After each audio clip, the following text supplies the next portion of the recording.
Good morning, everyone, and welcome to the Lancaster County Board of Commissioners meeting for Tuesday, August 31st, 2021. I am Commissioner and Chair Rick Vest. To my left is Commissioner and Vice Chair Deb Shore, and to her left is Commissioner Sean Flowerday. To my right is Commissioner Roma Amundsen, and to her right is Commissioner Krista Yoakum. Would you please stand and join me in the Pledge of Allegiance? I pledge allegiance to the flag of the United States of America and to the republic for which it stands, one nation, under God, indivisible, with liberty and justice for all.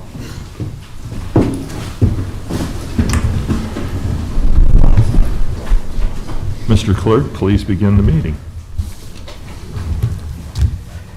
A copy of the Nebraska Open Meetings Act is located on the wall at the rear of the hearing room. Additionally, all material to be discussed at today's open meeting is available for electronic viewing from the county clerk's staff. Printing options are available upon request. The material can also be viewed on the county's website at lancaster.ne.gov.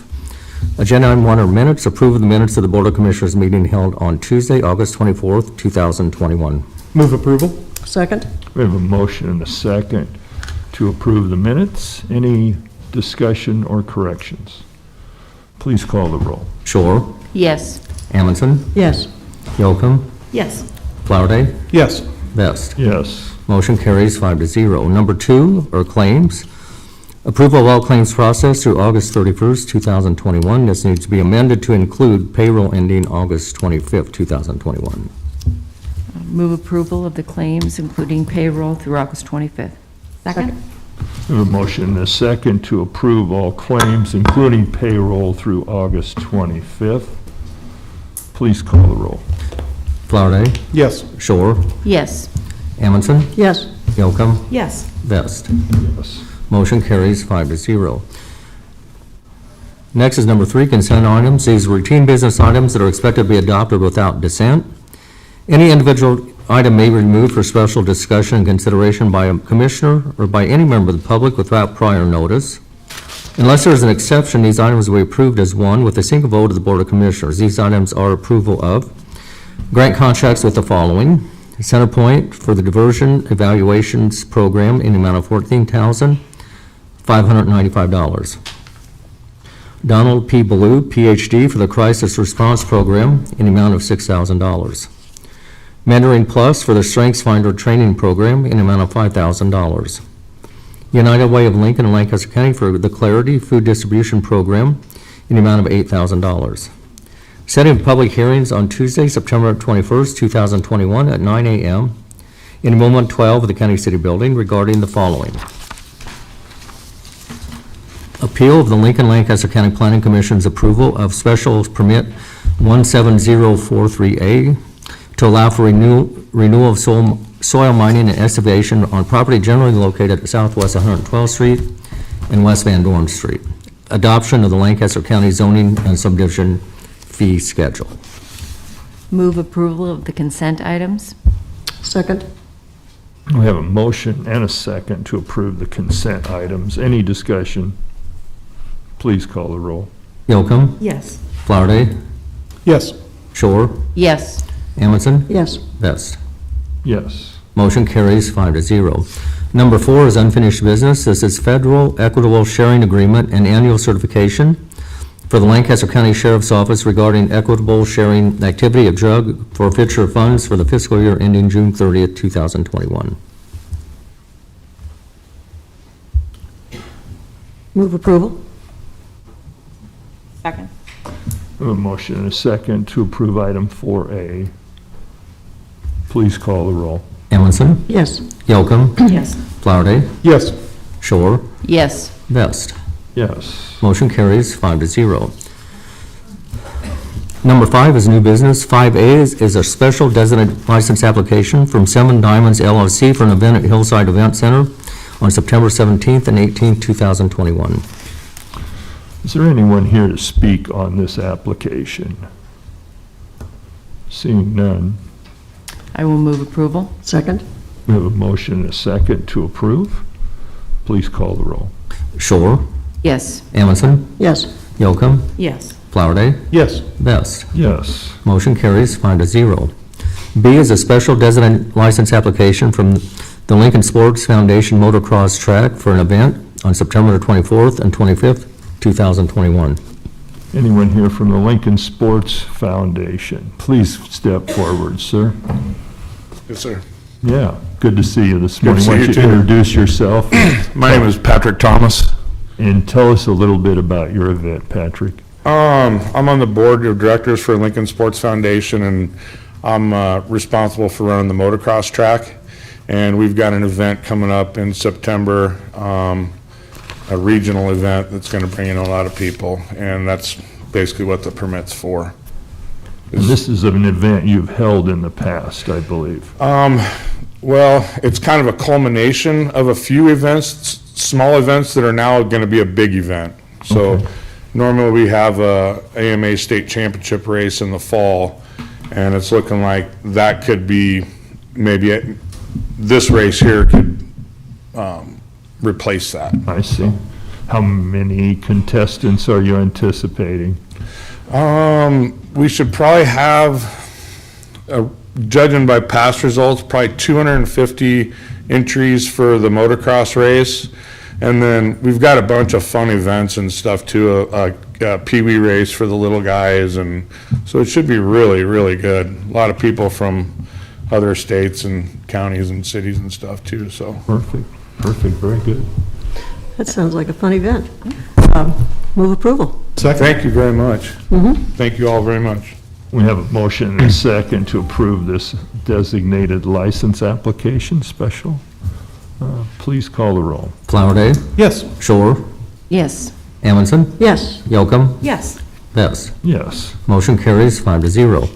C is a special designated license application from Kim's Liquor for an event at Hillside Event Center on October 2nd, 2021. Yeah. Have a good day, gentlemen. Anyone here to speak on this event? I didn't I think there would be. will move approval. Second. We have a motion and a second to approve. Please call the roll. Yocum, Yes. Flowerday, Yes. Shore, Yes. Amundson, Yes. Vest. Yes. Motion carries 5-0. D is a special designated license application from Kim's Liquor for an event at Prairie Creek Inn on October 23rd, 2021. Move approval. Second. You have a motion and a second to approve. Please call the roll. Amundson, Yes. Yocum, Yes. Flowerday, Yes. Shore, Yes. Vest. Yes. Motion carries 5-0. E is a resolution in the matter of recognizing September 2021 as National Preparedness Month. Good morning, Jim David, Saber Director, Lincoln Lancaster County Emergency Management. I appreciate you considering this resolution. It really helps us promote September as National Preparedness Month. We have a campaign for our website, our social media platforms, and you can see the slogan for this year's campaign is Prepare to Protect. So as I said, it outlines weekly themes that we reinforce. It doesn't take a lot of work, but it does take some time and attention. So we want to take every opportunity to inform people. Just basic preparedness is always a good idea. Move approval. Second. We have a motion. Jim, thank you for being here. And again, thank you for all your efforts on behalf of Lancaster County residents. We never know if or when, and we hope never. Correct. But having folks For- like you prepare. For the record, 2 o'clock this morning, and then again at 6:30 to monitor the weather. But Right.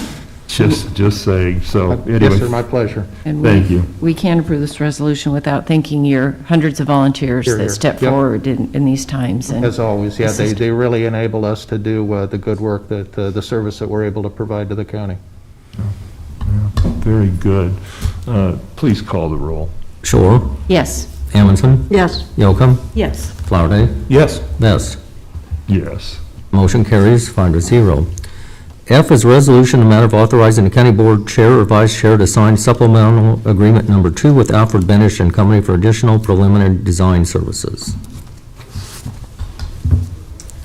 Pam Dingman, Lancaster County Engineer. The first item, item F, is a resolution to allow the chair to sign this agreement. And the second item associated with it is the approval of the agreement itself, which I'll speak about under that item. Okay, the last part I missed, Pam, the approval of, So the first item, item F, is authorizing you to sign the engineering agreement, and the second item is for the agreement itself. And I'll Okay. speak in more detail about the agreement under that item. I move approval of item F. Second. we have a motion and a second to approve item F, authorizing the county board chair to sign. Please call the roll. Flowerday, Yes. Shore, Yes. Amundson, Yes. Yocum, Yes. Vest. Yes. Motion carries 5-0. G is an on-call professional service supplemental agreement with Alfred Bennett and Company for additional preliminary design services in the amount of $66,426.75. Pam Dingman, Lancaster County Engineer. So as the board may recall, this is our, well, I don't know, it's one of two of our first projects that are MPO funded with federal LCLC funds.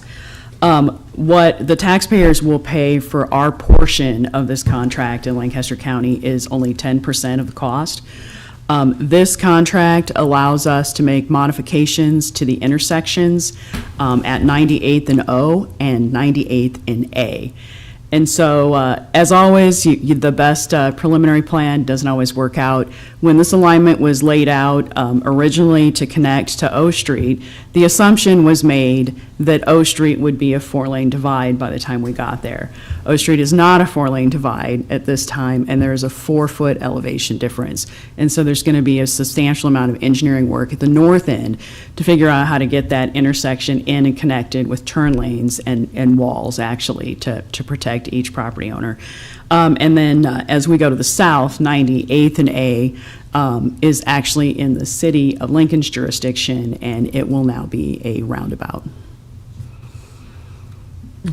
Move approval. Second. We have a motion and a second to approve item G. Please call the roll. Yocum, Yes. Flowerday, Yes. Shore, Yes. Amundson, Yes. Vest. Yes. Motion carries 5-0. H is a political subdivision addendum with U.S. Bank to provide automated clearinghouse for processing services. Move approval. Second. We have a motion and a second to approve item H. Any discussion? Please call the roll. Amundson, Yes. Yocum, Yes. Flowerday, Yes. Shore, Yes. Vest. Yes. Motion carries 5-0. 5I is a memorandum of understanding with Envirotech Services, Inc. to provide magnesium chloride and calcium chloride.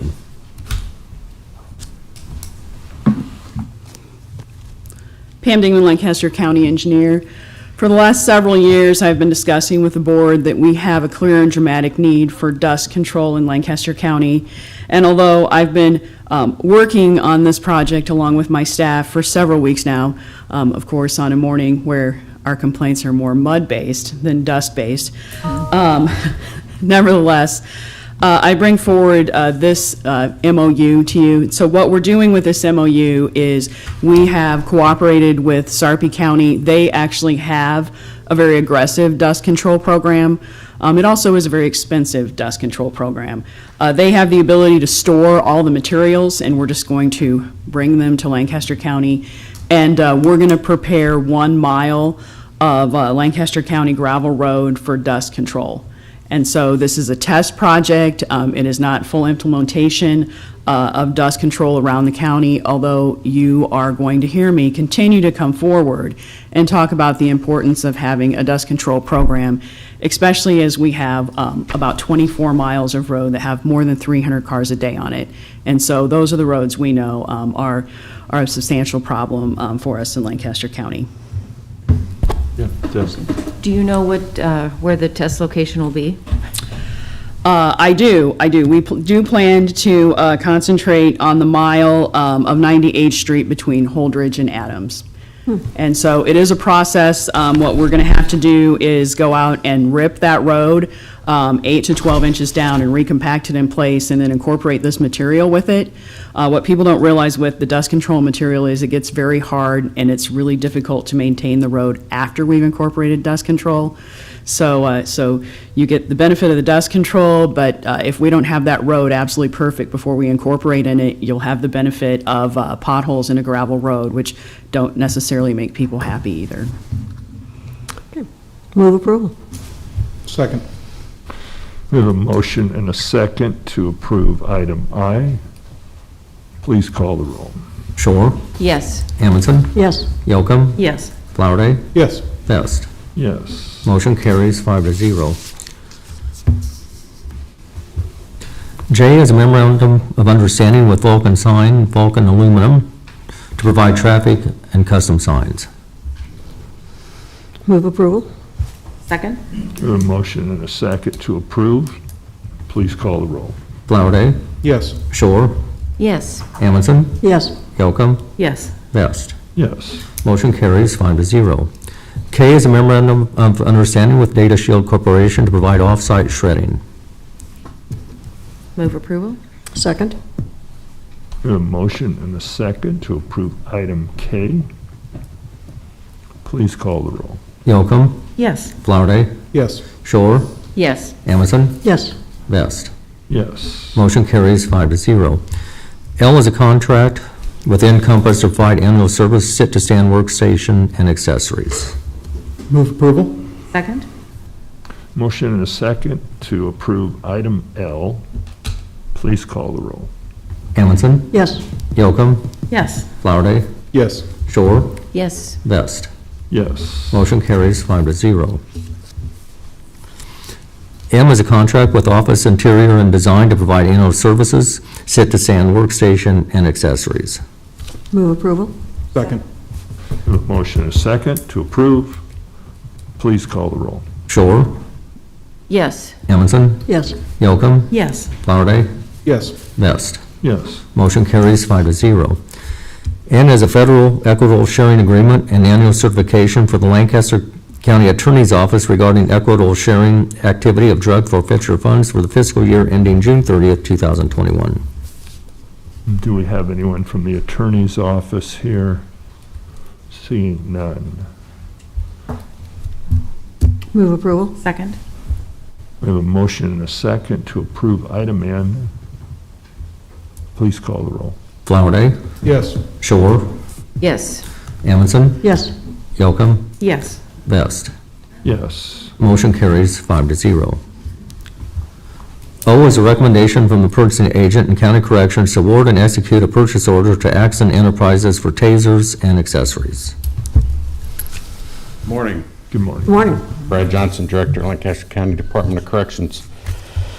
I'm here to ask for you guys to approve this contract. As you know, since I started, we've used stun guns for uses of force that other means couldn't resolve the situation. We're in a position where we are not able to acquire any more of those devices. I think the companies basically went out of business. We are in a place right now where we are being very strategic about where we place the ones we have, because a lot of them are out of service. So we've put together this contract. I did budget for it, so the money's in my budget. It's a 5-year contract where we pay roughly $29,000 a year for all the supplies and training and equipment and so forth. So the goal is to move away from our current devices and move to these newer, more reliable source. Okay, any questions for Brad on this? Move approval? Second. We have a motion and a second to approve item O. Please call the roll. Yocum, Yes. Flowerday, Yes. Shore, Yes. Amundson, Yes. Vest. Yes. Motion carries 5-0. Thank you. Thank you, Brad.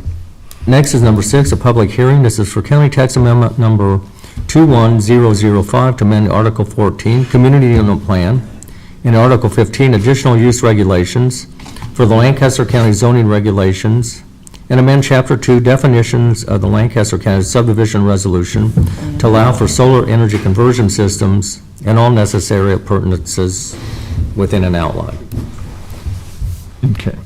Good morning, everyone, and welcome to all those who are here for the public hearing. I will now open the public hearing for item 6A. We always start with the staff, but we have one point of clarification, well, a couple points, but we'll work our way through this because there may be some confusion. We had a discussion this morning about who the proponents are and who the opponents are. And the resolution that we came to, just so everybody can be operating with the same information, is we will start with the staff, and they'll give us an update on where this amendment's at. We will be following that with testimony from the applicant. The position we've taken is that because we do have a text amendment, a recommendation, and then now another amendment, or the same amendment again from the applicant, the order of testimony that we're going to follow this morning is in-person proponents, i.e. in-person folks who support the applicant's text amendment. Then we have made allowances for virtual proponents, again, those who are supporting the applicant's position. And then we have in-person opponents, virtual opponents, in-person neutral, virtual neutral, and then the opportunity for staff to come again if we have any questions for them, or for the applicant a chance to follow up on comments that have been made. That's the process we use in these public hearings, and that's the way we're going to go through this today. So if you want to speak, hopefully you've signed in, and Dan will call folks forward that are here up to speak in the order along the lines that we've described here. We have allowed 3 minutes for testimony today. We have a good crowd here today. We want to make sure that we're sharp and that we can pay attention to what everybody's saying and give everybody the chance. Commissioners may ask questions of anyone who testifies, and if there's some follow-up information that they want to seek, any of the 5 commissioners can ask questions. With that, have I missed anything, folks? I think we're ready to start. If the staff would come forward. I would like to mention the county clerk's office has received 5 communications in opposition to the amendment and 1 communication in a neutral capacity. Steve Hendrickson with Planning Department, 555 South 10th Street. Do you solemnly swear or affirm that the testimony you're about to give is the truth and nothing but the truth? Yes. We've done a presentation to explain kind of some of the details of this. So just in general, I would note that basically you have the applicant's request of you is to change the text so that in a outlot, today in the county jurisdiction, an outlot could have solar panels on it. Most of these outlots were created through a community unit plan. In the city jurisdiction, the 3-mile zoning jurisdiction, the outlots are allowed to have the solar panels. In the county jurisdiction currently, they are not. So the applicant's request is to amend the text to allow outlots, even outlots created many years ago, to have solar panels in them. The recommendation from the Planning Commission is that going forward in the future, new outlots that are created could have solar panels, but any of the ones that were created prior to this text amendment, and I'm generalizing, prior to this text amendment, could not. And so that was the recommendation of the Planning Commission, is that you go ahead and approve the text amendment, but for those ones that were previously created, they not be allowed to have solar panels. And with that, be happy to answer any other questions you might have. Did the planning department take a position on this application? Yes, Steve? the planning department's recommendation was in support of the applicant's version, which was, that would allow solar panels even in the outlots that were previously created. Our general look at it was that most of the county AG zoning, if you weren't in an outlot, would allow you to have solar panels. And so most of the outlots that are created were meant to be kept in farming. And so our recommendation, rather that outlot for farming was created through a CUP or is just simply a IT lot, both of those would still have the special permit option. And again, that was important to us, that it's not an automatic that you can just go do the solar panels. There will still have to be a future special permit application where the locations of the panels are shown, the setbacks, is there going to be any kind of screening, and that would be a special permit to come before you. And so the applicant, this is their first step, is to amend this text. However it is amended, they will more than likely come back then with a special permit over many hundreds of acres for the actual approval then for the solar facility. And it's that application that you can then, you could even then still say, well, this particular outlot for X, Y, and Z reasons, we're not going to have solar panels or have a greater setback or something. But this text amendment is really just that first step. Can you even apply in an outlot that's in a CUP? Right.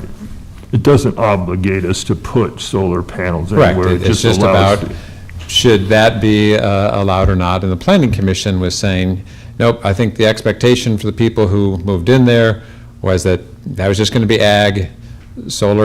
Panels are not ag. And so for those past ones, since they have already purchased their home and made that expectation, they should not be allowed to have that special permit option to apply. Okay. Ones in the future, you would know, but for past ones, their recommendation is no, not include those as an option. Would this language then match the city of Lincoln's language, or would it just accomplish the same ends? It would accomplish the same thing. There's a lot of similarities between the city and the county, but over time, they are not exactly the same in many different areas. Okay. Well, we know that the city is expanding out there. I just didn't know if we were going to try and match them so it'd be uniform. But No, but I think you're right in that the main point is that if the text or amendment were approved as per the applicant, it would be very similar in the end result of what could be done. Okay, all right. That's all I have. Any questions for Steve? I just want to say that I'm appreciative of the planning staff's work on this. This is a pretty, frankly, arcane bit of zoning regulations, and there's been a lot of back and forth comparing between the county and the city, and I just think it's gone really smoothly, and I'm just appreciative. So, Thank you. good work. Thanks. Very helpful as always, my friend. All right, thank you. We'll see if we need any questions from you later, Steve. Moving on then, we will bring the applicant forward.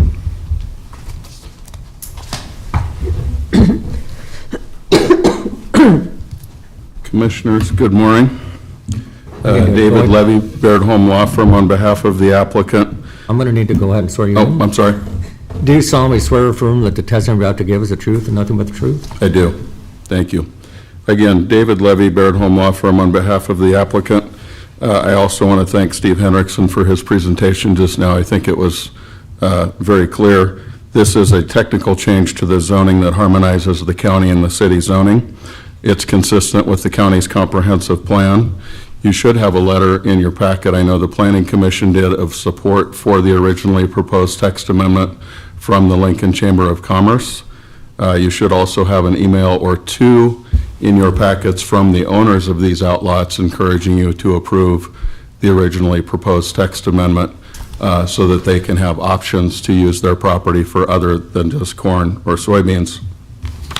I think a map is probably the best way to illustrate this, and so I will put this up here from the county's GIS. There we go. So you can see houses here, and this is in the area of the proposed project. Again, I want to emphasize, as Mr. Henriksen pointed out, this is a countywide text amendment. This is not a special permit application for any particular project, but there's no secret that there is a project in the works in this area.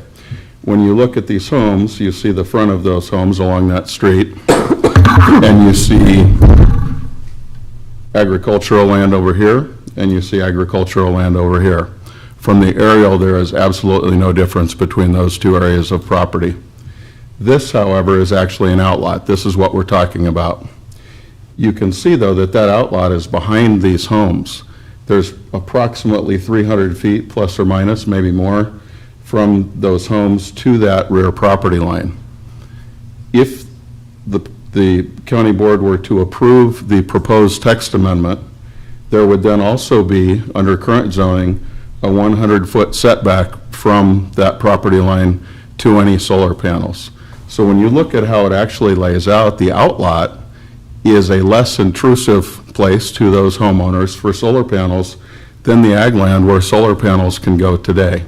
That same 100-foot setback from that property line applies.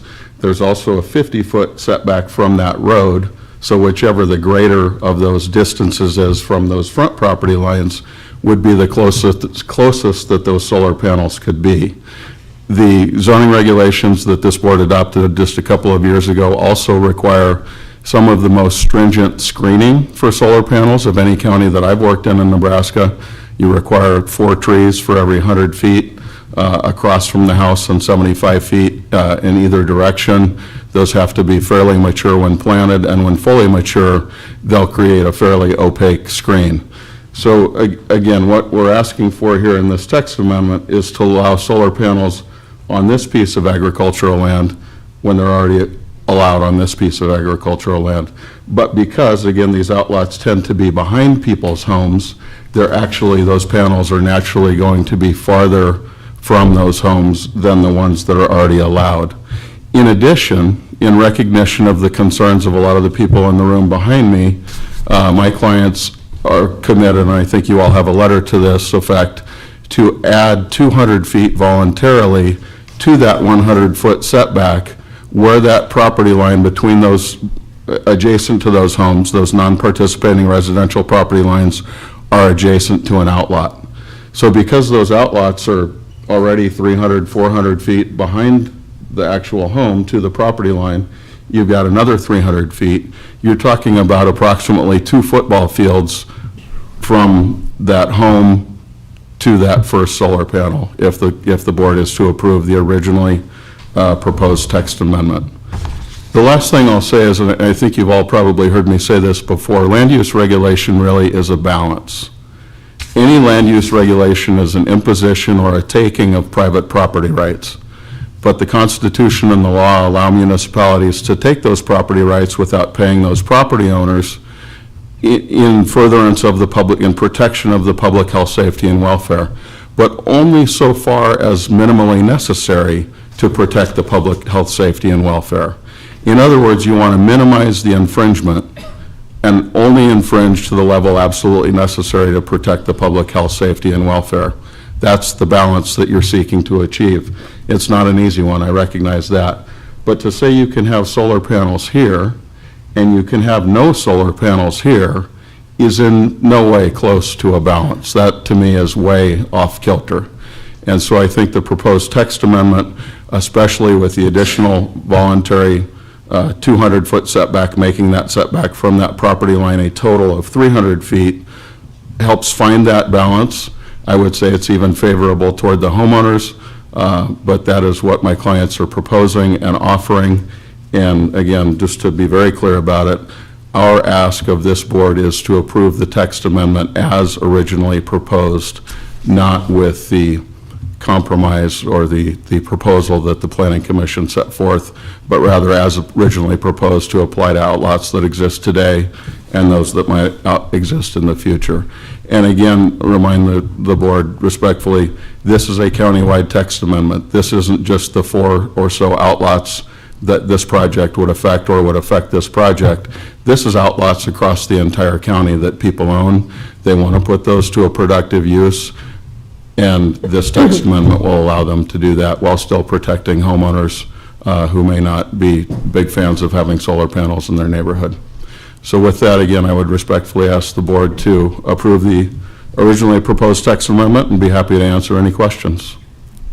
With the screen, or with the 300 feet, it would be 300 feet and then the screen too, right? It's not 300 feet and then solar panels without a screen, right? That's correct. Okay, Yep, Just want to make sure. yep, thank you for that. Okay. Yeah, So let me just reiterate, okay, 300 feet and then the screen? It's 300 feet to the solar panel, but the screen is between the solar panel and the house. Okay, okay. So it's probably in reality 200, well, you have all the way to the property line, and then the setback is to the solar panel. Between the solar panel and the fence, you probably have a 15 or 20-foot kind of drive aisle, and then right on the house side of the fence, you have the trees. So the trees and the plantings and all of the screening materials screen the fence as well as the solar panels. So the screen is actually a little bit closer. The solar panels, though, would be no closer than 300 feet to that property line. to the property line. That's yeah. right, and therefore much farther from the home itself. As we currently have it mandated, it's 100 feet from the property line, and your client is offering 300 feet from the property line, and so, and I'll say approximately 270 to the screen-ish. That's right. Something like that. Where it's the outlot Yeah. abutting those homes, that's Yep, exactly in right. outlots, Yep, yep. 200 additional feet. Okay. Any other questions for Mr. Levy? If not, thank you, and we will see you again after, or at least the opportunity will be available for you to speak again, Mr. Levy. Thank you very much. And now, just a, Sure, although I might want it back when I come back up. Perfect, thank you. okay, and as we move forward with further testimony, just let me reiterate a couple things. When you come forward, Mr. Nolte will swear you in. That's something that everyone who testifies is obligated to do, so just a point for you to consider there.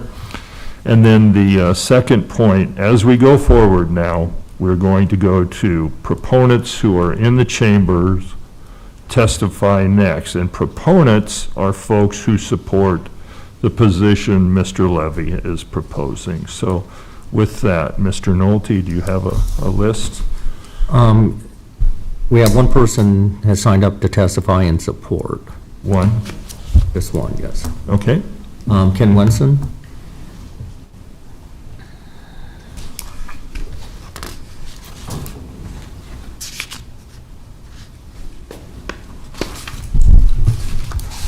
Do you solemnly swear or affirm that the testimony you're about to give is the truth and nothing but the truth? I do. Good morning, Chairman Best and members of the County Commissioners. A little surprised I'm the only person testifying in support of this. I think there may be others who will testify in support of the intent of this. My name is Ken Winston, 1327 H Street, Suite 300, Lincoln, Nebraska, and I'm appearing on behalf of both Nebraska Interfaith Power and Light and the Blue Stem Sierra Club.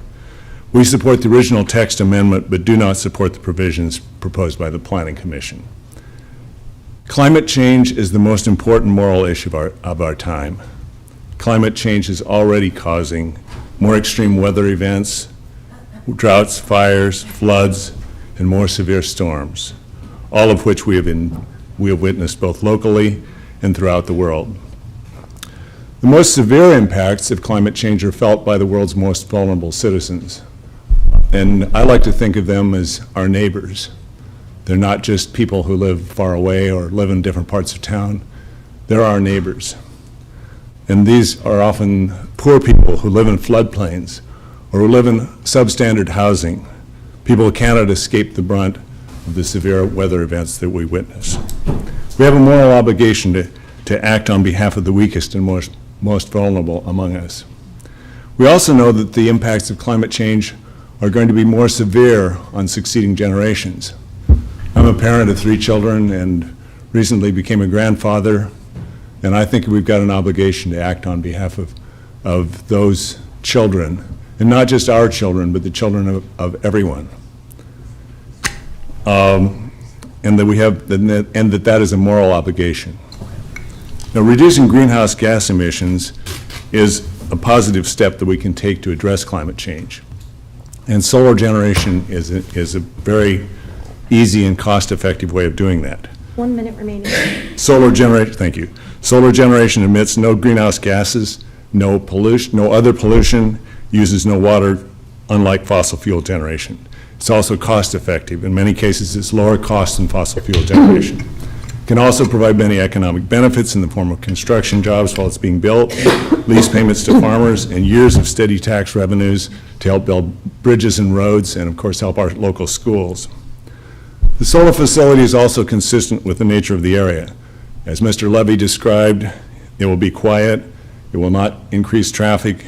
There are plans to plant vegetation in and around the solar panels, which will help hold water, reduce runoff, and create pollinator habitat, all of which are consistent with good conservation practices. Thank you. I'd be glad to respond to any questions. Any questions for Mr. Winston? Thank you for being here, sir. Thank you. Have a good day. We do have another person sign here. Oh. Okay, we'll allow that if people sign in. So- Next is Jesse Storetta.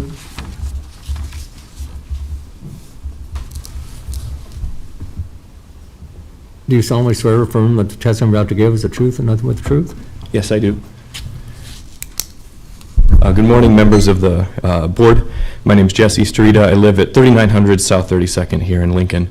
A little confusing this morning to find out which team I was supposed to sign up on, so apologies. My 3-minute offense is the following. I'm here today to ask you to support the applicant's text amendment for the following reasons. First, just full disclosure, I purchased solar panels for my house last year. So I say this not to signal virtue, but just to show that I do walk the walk. Second, you're being asked essentially to thread the needle between the genuine concerns of neighboring homeowners and the economic and environmental benefits of utility-scale solar. This is where past examples are a helpful compass. In 2017, the Chisago County, Minnesota County Assessor conducted a review of the value of sales of properties alongside or close to the 1,000-acre North Star solar farm. After analyzing sales over a 2-year period, the assessor up in Minnesota determined, quote, "It seems conclusive that valuation has not suffered. Multiple macro-level studies find no consistent negative impact from solar farms." Hey, we're fresh off a nearly 11% increase in Lancaster County's average residential valuation. Maybe solar can bring us back down to earth. Just a joke. Third, aesthetics. The developer of the Salt Creek Solar Project has committed to triple the required setback distance from 100 to 300 feet between the facility and the homeowner's property lines. As we've heard this morning, vegetative buffers will screen off the project from residential properties. Solar sits quietly. At 4 feet in height, the panels are no taller than your average 7-year-old child. What if instead of solar panels, your neighbors were 4 massive barns stuffed with 190,000 Costco broiler chickens? I don't know that that's going to happen, but it's food for thought.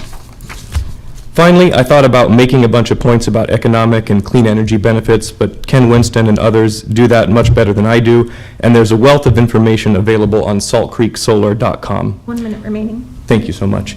In the end, I agree, reasonable concessions should be made for affected homeowners. I don't disagree with that at all. And then, once those have been made, let's move forward. Because every day we wait, we're further compromising our clean air, land, and water. There's no bigger property devaluation than that. Thank you, and I'd take any questions. Any questions for Mr. Storetta? Thank you for being here, Jesse. Thank you. We appreciate your time. We may have another testifier. Yeah, I hope we've got this clarified to everybody's ability to be speaking when they want to be. Proponents are proponents for the text amendment or as originally put forward by the applicant and the amendment to the planning commission, not the planning commission's recommendation. We're going to take that as opponents. Boy, that didn't help. That didn't make it any clearer. Nothing got better when I said it out loud. Valiant effort. Nope, that didn't. There's mine. Nope, that wasn't better. I think we're here. You good? Do you solemnly swear or affirm that the testimony you're about to give is the truth and nothing but the truth? I do.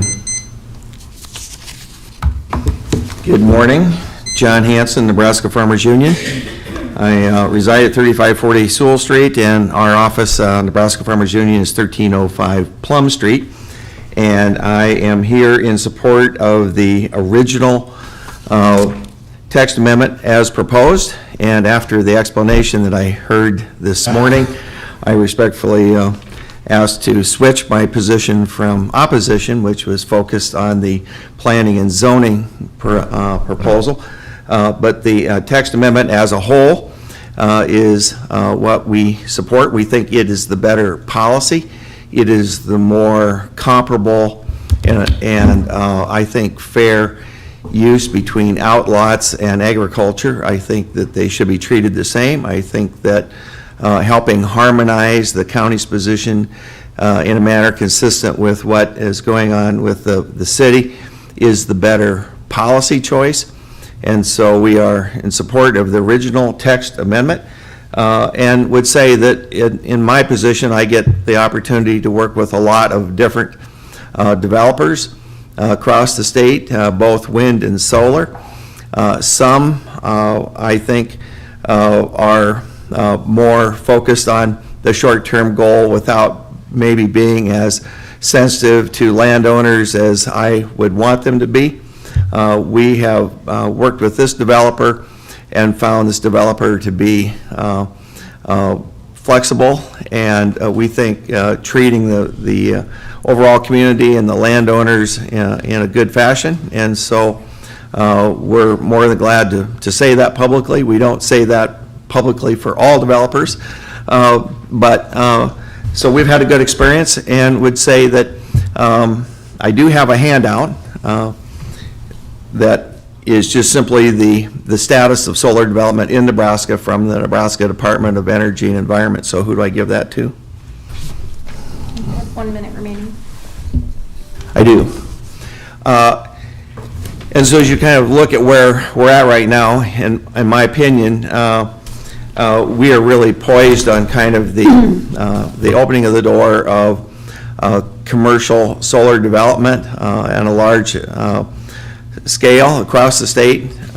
So we have a project that's been approved in Saunders County that's 81 megawatts that has conditional use permits and has a signed power purchase agreement. So we know that that one is going to go forward. We have other projects that are in process. And so we have been saying for a long time that as the cost of solar comes down, given the environmental benefits of solar, and also given its ability to be able to sort of fit into the neighborhood, that we think its day is going to be here soon, and we think that day is here. So we would ask for your support. And if you have any questions, I'll be glad to answer them. Thank you, Mr. Hanson. Any questions? Sean? I've heard you speak before about the economic impacts of what renewable energy can mean to the farm economy, the family farm economy in particular. Can you just talk a little bit about that and what projects like this can mean for the landowners? So we're just in the early stages of figuring out what contracts look like for landowners. So as you kind of do the different kinds of calculations, we can do the calculation for new tax base, we can do the calculation for new revenue to the county, to schools, and those things. But we're just gathering information now about contracts generally, and so what is the compensation for landowners? But we know that in the case of wind, for example, that we have over $4.4 billion worth of new capital investment. We have $10 to $15 million worth of, in a conservatively, for additional income for farm owners.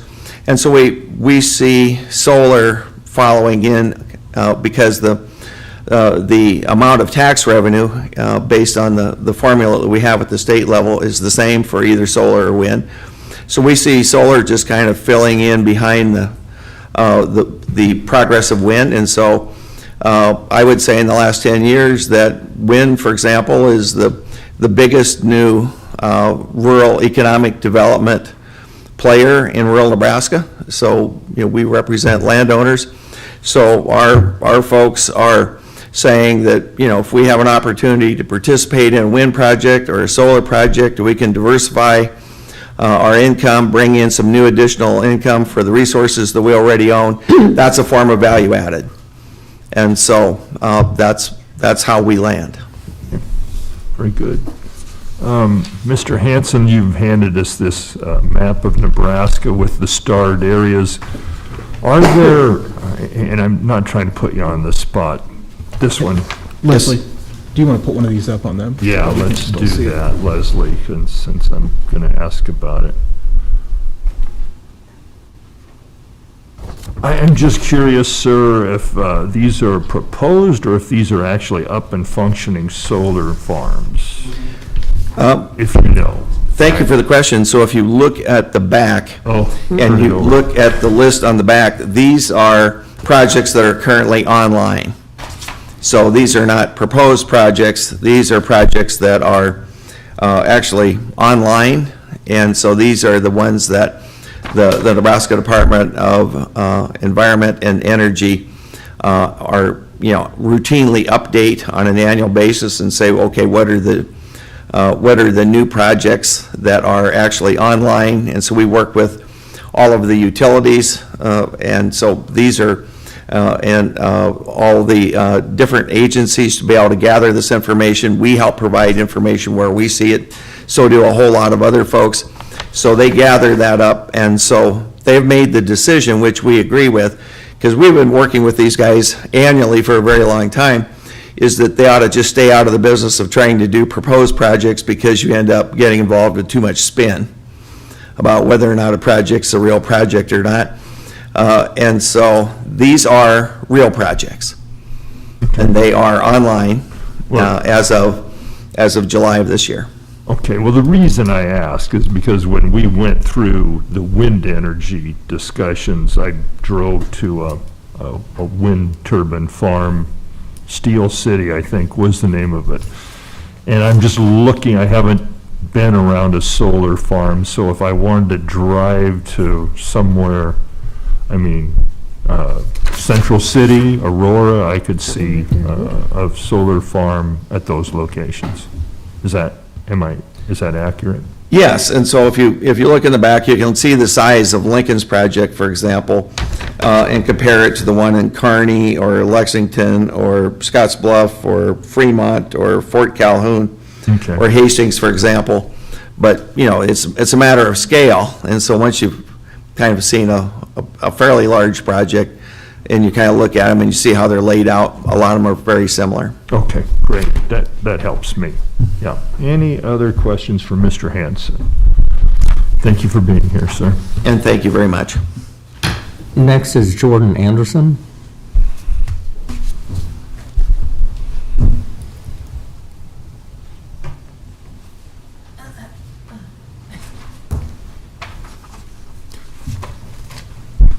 Do you solemnly swear or affirm that the testimony you're about to give is the truth and nothing but the truth? I do.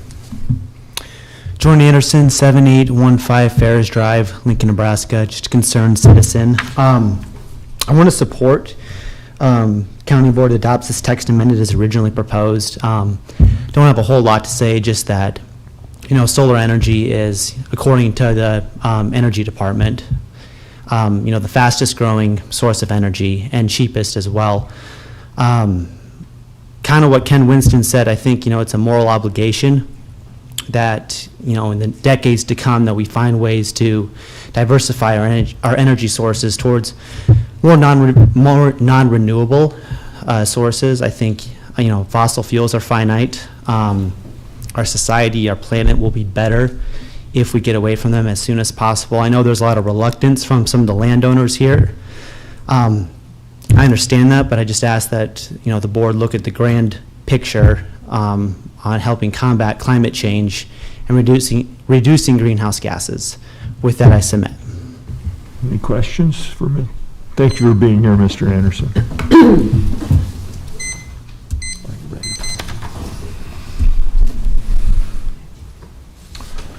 Next is Gene Hanlon. Gene Hanlon. Mr. Hanlon? He's virtual.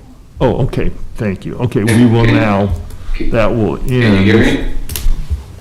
Yes, Jane, we can. Mr. Hanlon, yes. We are now ending the live in-person proponent testimony moving to virtual proponents. Mr. Hanlon, you have 3 minutes. But before we start, I'll need to swear you in. Do you solemnly swear or affirm that the testimony you're about to give is the truth and nothing but the truth? I do. My name is Gene Hanlon. I live at 2710 Ryan Street here in Lincoln. And thank you for clarifying the amendments. I'm here to testify in support of the original text amendment and against the Planning Commission amendment for solar farms. On August 9th, nation's Secretary General Antonio Guterres issued a code red for humanity on the Intergovernmental Panel on Climate Change 6th Assessment Report. The alarm bells are deafening, and the evidence is irrefutable. Greenhouse gas emissions from fossil fuel burning are choking our planet and putting billions of people in immediate risk. Global heating is affecting every region of the earth, including Nebraska. As policymakers, you have a responsibility to remove barriers, create incentives, and fill regulatory gaps to allow renewable energy and sustainable development projects in Lancaster County. The proposed amendment from the Planning Commission, simply put, is a barrier to developing utility-scale solar farms in the county, and it must be corrected. I understand how some property owners oppose solar farm developments in outlots near their homes because it's likely their largest financial investment, and they're concerned about the unknown. However, as commissioners, you must take into account the broader interests of the community in meeting the challenges of climate change. In my opinion, it's important that the county policies related to solar farms and utility scale solar developments be in harmony with the city policies. And of course, the city does allow solar developments in their jurisdictional limits. It's also important to emphasize that if you approve the original text amendment proposed by the developer and allow solar panels in CUP outlots, property owners next to the solar panels will have an opportunity to comment on the development as part of the special permit public hearing. So today won't be the last word on this issue. I'd like to take this opportunity to thank you for your service to Lancaster County and in helping to develop a more sustainable and resilient community here in Lincoln and Lancaster County. Thank you.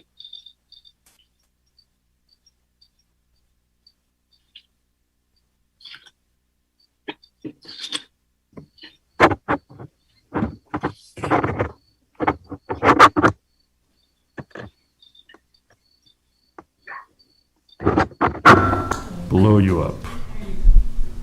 Hi. Jamie, we might need some assistance from our technical folks here. I think they saved us all from hearing loss by shutting it down. But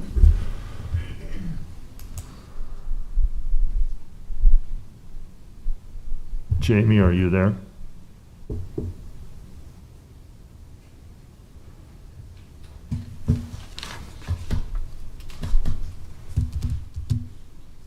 I'm sure they'll come back.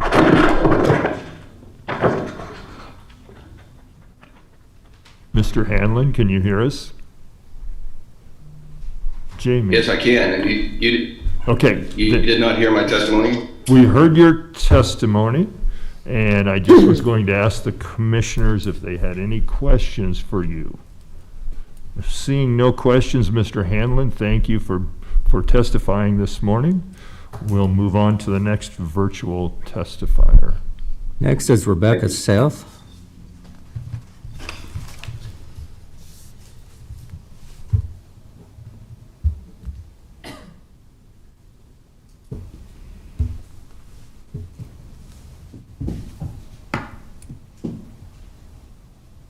Good morning, Rebecca. Good morning. Do you hear me? We can hear you. You'll need to be sworn in. Okay. Do you solemnly swear or affirm that the testimony you're about to give is the truth and nothing but the truth? I do. Good morning. My name is Rebecca Seth. I live at 1971 Sewell Street in Lincoln, and I'm representing the 742 volunteers of the Lincoln chapter of Citizens Climate Lobby.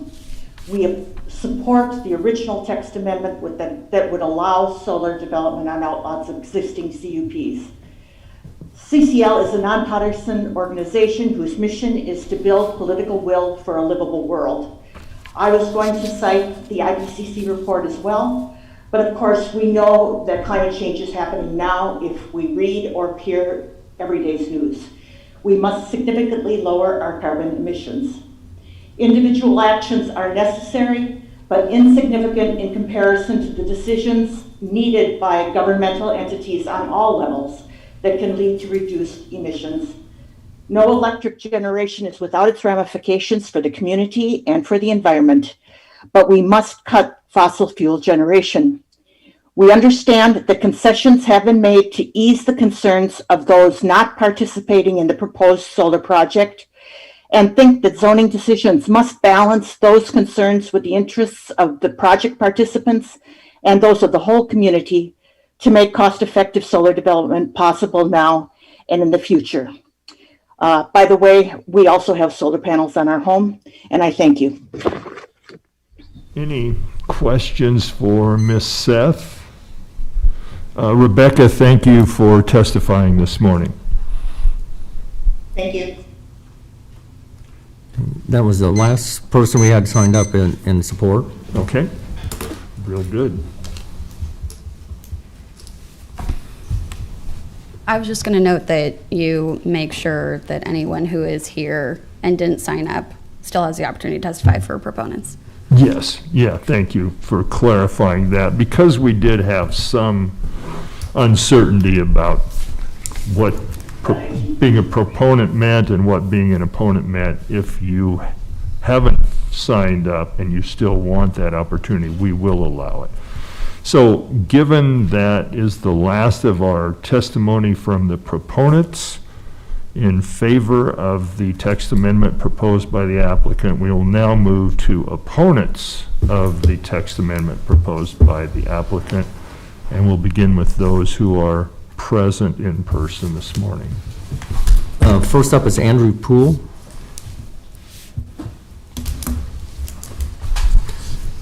Do you solemnly swear or affirm that the testimony you're about to give is the truth and nothing but the truth? I do.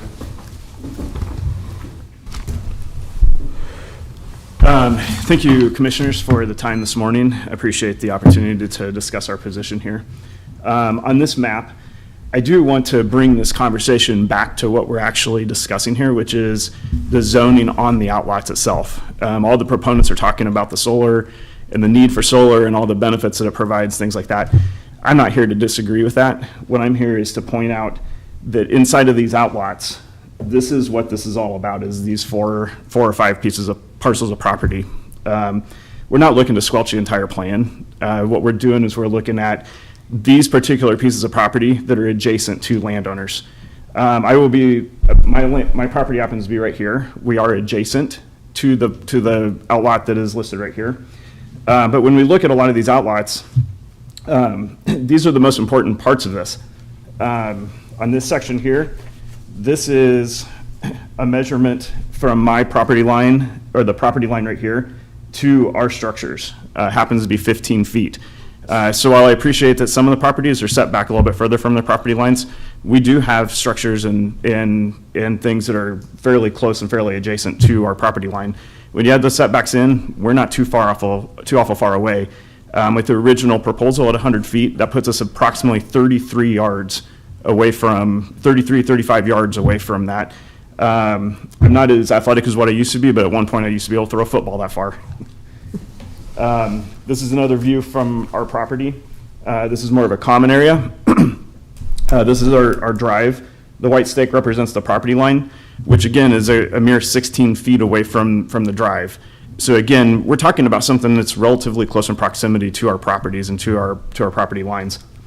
One of the things that we've talked to the representative from Ranger Power who comes by here, or comes by our property on an occasion, is why they're focused on this particular area. In our particular situation, from this point going back to the east, we have 2 miles of minimum maintenance road, which is a prime area for solar panels to go into. You're not building around residences, you're not building around existing buildings. It's farmland. One of them is actually even signed up into it right now. The common response that I get back from that gentleman is the reason why they want to come back here is because they want the shortest path to get to the substation because it reduces their cost. Okay, well, I'm in finance, and when somebody tells me to reduce their costs, that tells me one thing, and that is they're interested in their profitability.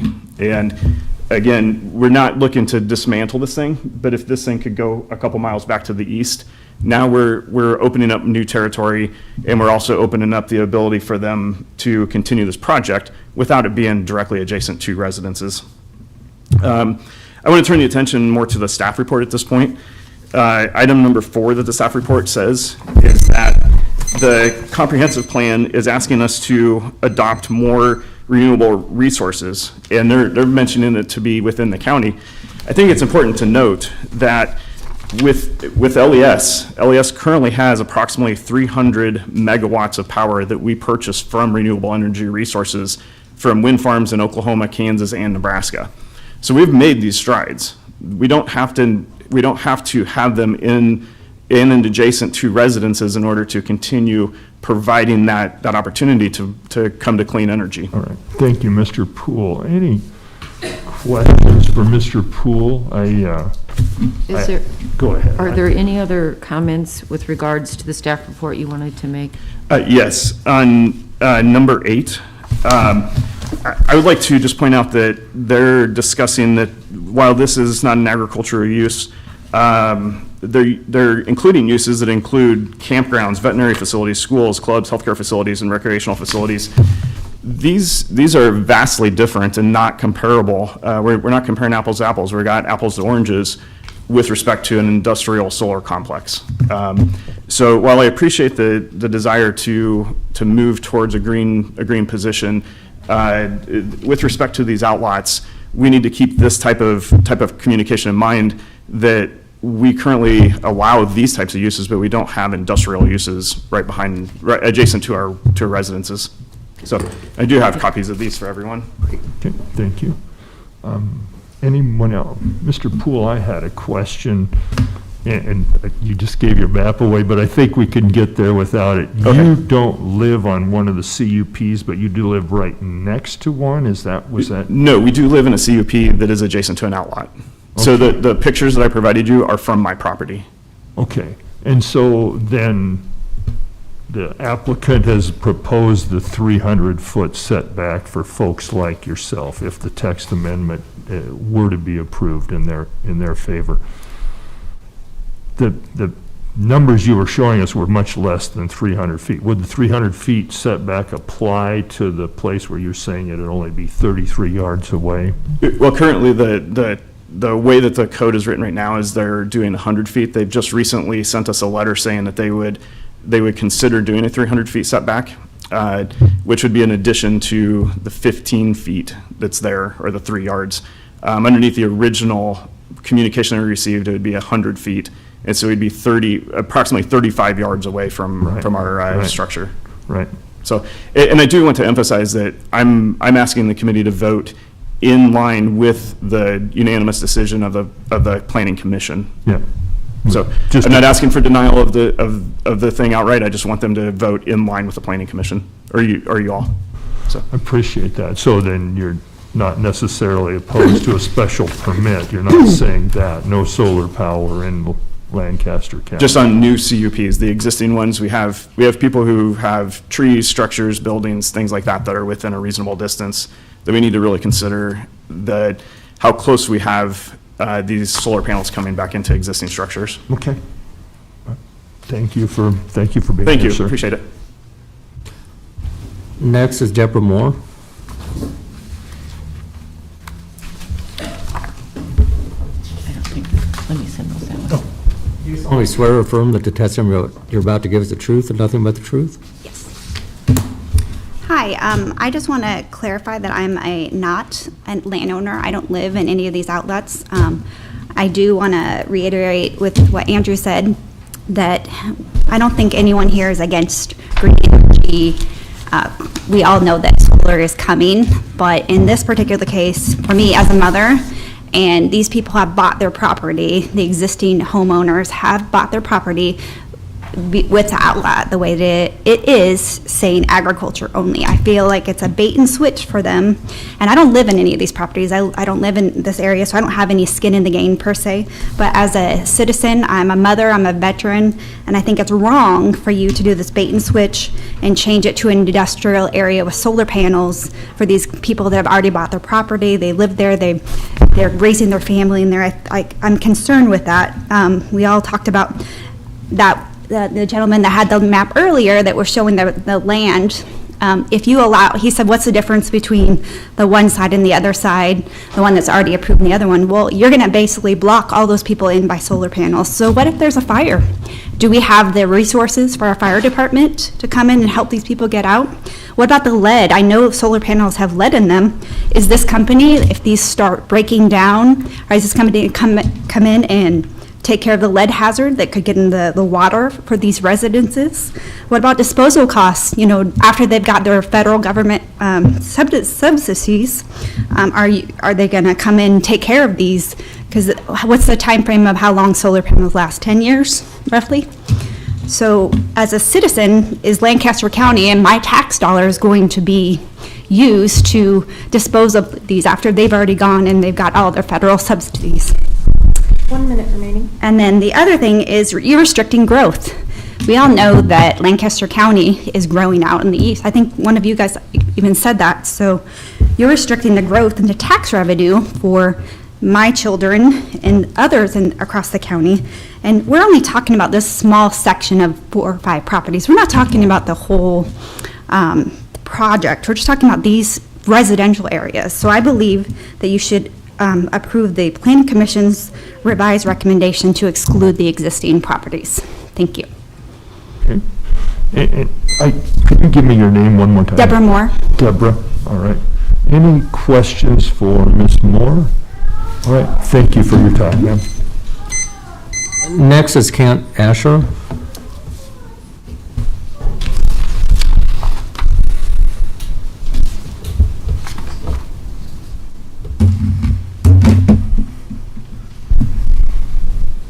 Do you solemnly swear or affirm that the testimony you're about to give is the truth and nothing but the truth? I do. Good morning, County Commissioners. Thank you for the opportunity to comment on the text amendment TX 21005. I'm Ken Asher, homeowner located at 3000 North 155th Street, part of Adams Street acreages. As a concerned homeowner, I am strongly in opposition of adding this solar text change. I will note that I believe that what the Planning Commission has offered is a good compromise.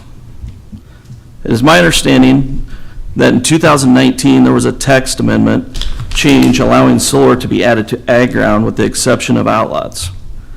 The use of solar in Lancaster County was added to ag ground except for the outlots. If this is correct, I would like to know if the residents of Lancaster County were notified of this text change, as I was not. Even though this is not the text amendment that we are here to discuss today, I feel these amendments are being pushed through without all local residents' knowledge. There are many reasons I feel that ag zoning in Lancaster County should stay the way it was originally written, and there are too many concerns such as health risks, general land maintenance, wildlife impacts, fire safety, soil erosion, a glint and glare study, just to name a few. These type of industrial solar projects need to be rezoned, in my opinion, to even be in consideration.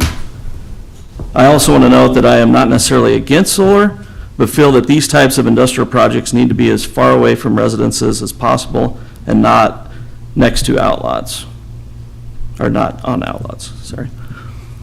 I have lived in my residence for over 15 years. If any of you have lived on an acreage or know someone who has, you know how many countless hours it takes to develop bare ground into a countryside living atmosphere. 1 minute remaining. There's a reason that outlots were developed and currently exist, whether that be to add space for potential development of residences or to have a good amount of space to develop in and around ag ground in the future. When we purchased our 3 acres over 15 years ago, that was what we were promised and should be true today. Please take this information into consideration when voting. to put an industrial solar facility close to residences. I might also add that the project that we had up there earlier with all the green is well over 3,000 acres, which will be proposed. And it's starting from about 132nd, goes clear to Cass County, from Holdridge clear to Havelock, which will block any development, Lincoln going that way to the east. Also, another thing to think about is the East Beltway that will be put in, which will bring a lot of commercial ground in there, which will also be blocked. So, thank you. Any questions for Mr. Asher? All right, thank you for being here, sir. Thank you. Next is Cliff Dill.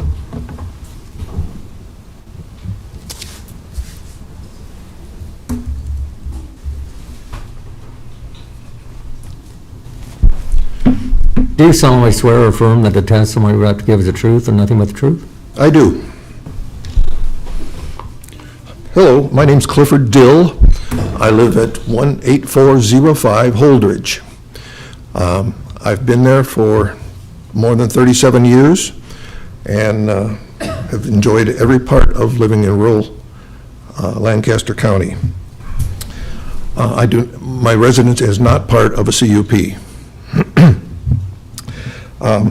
As I'm sure you're all aware, eastern Lancaster County has been historically a very rural agricultural area. But in the last 20 years, the city of Lincoln has grown, one could say creep and others could say jump, quite a bit in the eastern direction.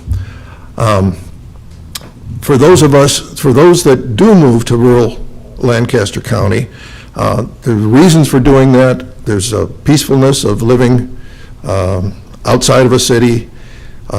In my case, we very much enjoy just viewing the surrounding agricultural community. I do not farm for a living, but I am surrounded by not completely surrounded, but in most directions, active farming operations, which offers us a very peaceful environment in which to enjoy our lives, and that's one of the reasons we moved to Lancaster County, or to the rural county, part of the county. The installation of solar energy, and I would like to point out before I continue, I am an advocate, a very strong advocate and full supporter of renewable energy, especially solar. But this is not a situation of not in my backyard. I don't believe it is. Eastern Lancaster County is no longer the same agricultural county it was 20 years ago. And we have people that move out there and live there that the impact of solar farms is going to have a detrimental effect. The people that have moved out there have formed a very stable tax base for our county. And it may be possible that, this new solar energy is going to supplement that, but we have no guarantees about how successful that's going to be and how long it's going to be continuing in those areas. So I would urge you to deny the application for the CUP as it's written, because I think those people also deserve the things that I've just discussed. Any questions? Any questions for Mr. Dill? I just thank you for being here, sir, and I guess you've kind of hit the issue that we'll be dealing with here is your pro-solar energy, I heard you say. Absolutely. I belong to a huge number of environmental groups. I have a master's and PhD in environmental biology and ecology. I'm very much a proponent of it. You'd agree that the need for solar energy is absolutely real. Mm-hmm. I appreciate that, because someone earlier said, and I'll quote them later, we're trying to thread a needle here. We all agree that the environment deserves our respect and attention, but then the controversy is where does that happen? happen. And so- Exactly. As Mr. Levy said earlier in his arguments, he said we have to compromise. We have to, agree on common ground. And it may mean that certain residents, as he worded it, may have to experience the less favorable conditions of being close to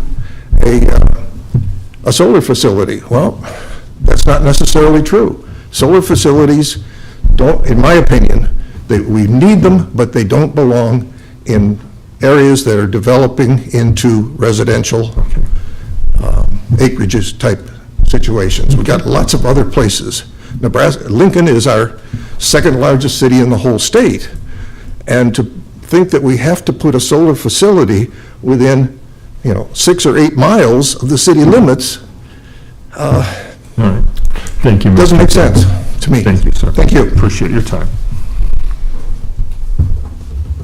Next is Tracy Larson.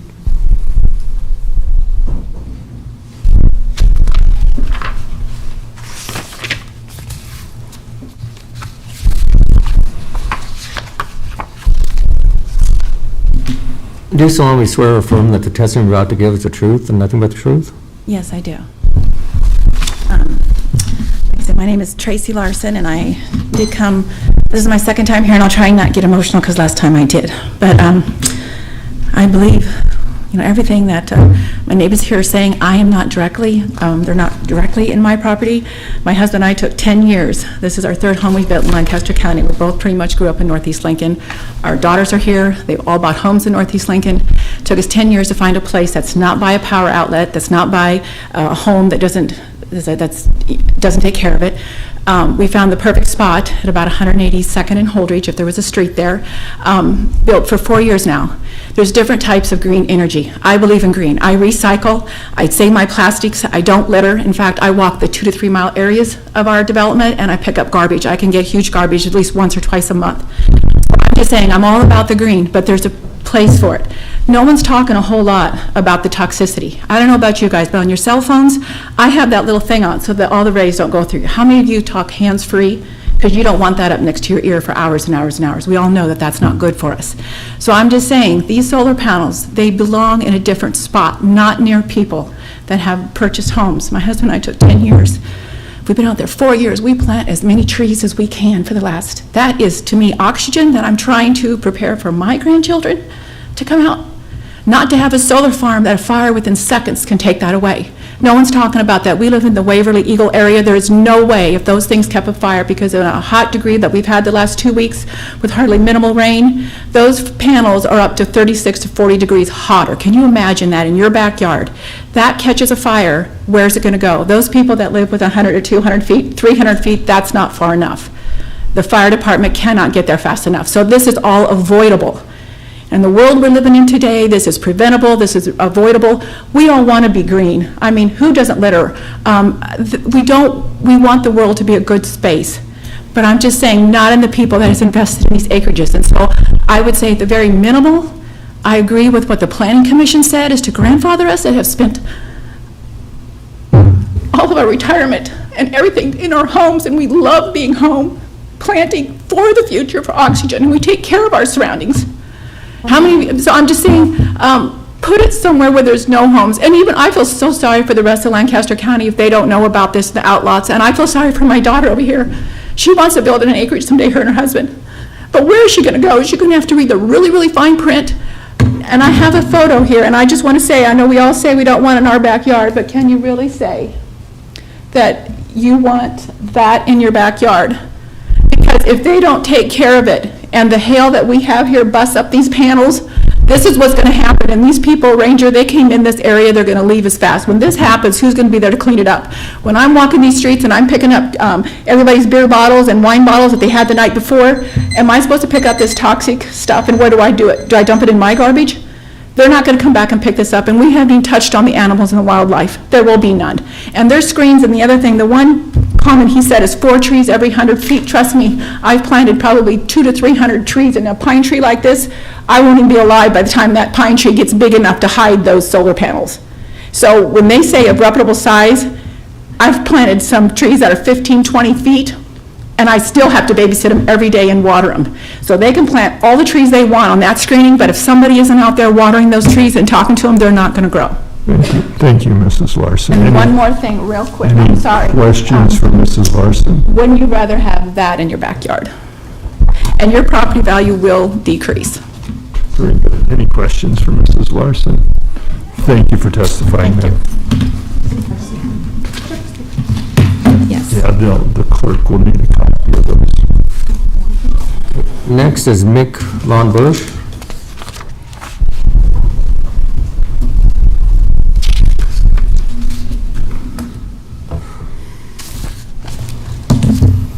Do you solemnly swear or affirm that the testimony you're about to give is the truth and nothing but the truth? I do. My name is Mick Von Busch. I live at 1633 North 173rd Street. It's about 173rd and Holdridge. I'm HOA president of Sagebrook Estates. Most of what I have on my card here has already been said. I want to talk about the process here a little bit. We didn't find out about this until May. It's been going on for years. In our area, nobody knew about it until May 3rd when they stopped by our houses, asking us for an easement through our commons ground to connect some outlots, connect areas for power. I said, where's it at? They said, we can't tell you. Like, really, you want us to let you have access, but you can't tell us. Nope, can't tell you. So 8 days later, I have paperwork in my email to allow them access to our commons area for environmental studies and a 40-year term contract to allow a lease to connect the two outlots. It's not hard to figure out which outlots. I mean, there's only so many around. But the fact that they come in and more or less say, hey, we're doing this, are you going to help out or not? No explanations, nothing. We had them come out. We met with them for 3 hours. They didn't answer hardly any questions. Frank Fantasy kept saying, come to the June 3rd meeting, the open house. I'm like, okay. So we all go to this open house. You get online to sign up. There were, 5 hours of this open house. 10 people could sign up per hour on their Sign Up Genius. So the only community outreach this company has done is 50 people in 1 day. And you had to either be personally invited by a card or you had to find it on their website. And I don't know about you, I'm not going around looking for their website. They have been less than forthcoming with us. They've been hiding things. They've been delaying things. Just like the delay for this meeting kind of irritated me. Because it's like, what more could they ask for? What more could they present? Well, in my opinion, I see what their delay was. You had testimony from proponents that knew about details of our letters that were given to us for this 300-foot back. They don't live out there. They wouldn't have got those letters. Where'd they get that information? We all know where they got their information. They all know each other. None of them are landowners in the area. They all live in Lincoln. None of them probably fully understand what's at risk here. Everybody agrees fossil fuels are only good for so long. They're going to run out. They're not good for the environment. We all agree. But why on earth would we bend over backwards for a company to come in and profit off our ground when there is no return for us? Your comprehensive plans talk about using the ground properly with developments and having the developers not use the farm ground in poor ways. Well, this is 3,000 poor ways. 3,000 acres of poor ways. There's so many more ways to use this ground. And it talks about community use of the power, right? So where's the power going? They won't even tell you that. So if we're not benefiting as a community from this project, why should we give up 3,000 acres of dry farmland that produces? Thank you, sir. Any questions for Mr. Van Busch? Thank you for testifying, sir. Thank you. Next is Tom Chautka.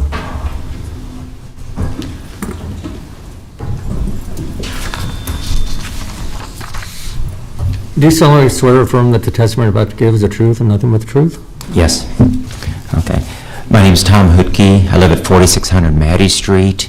Again, my property butts up to one of the outlots. It's approximately 185th and Havelock. Okay.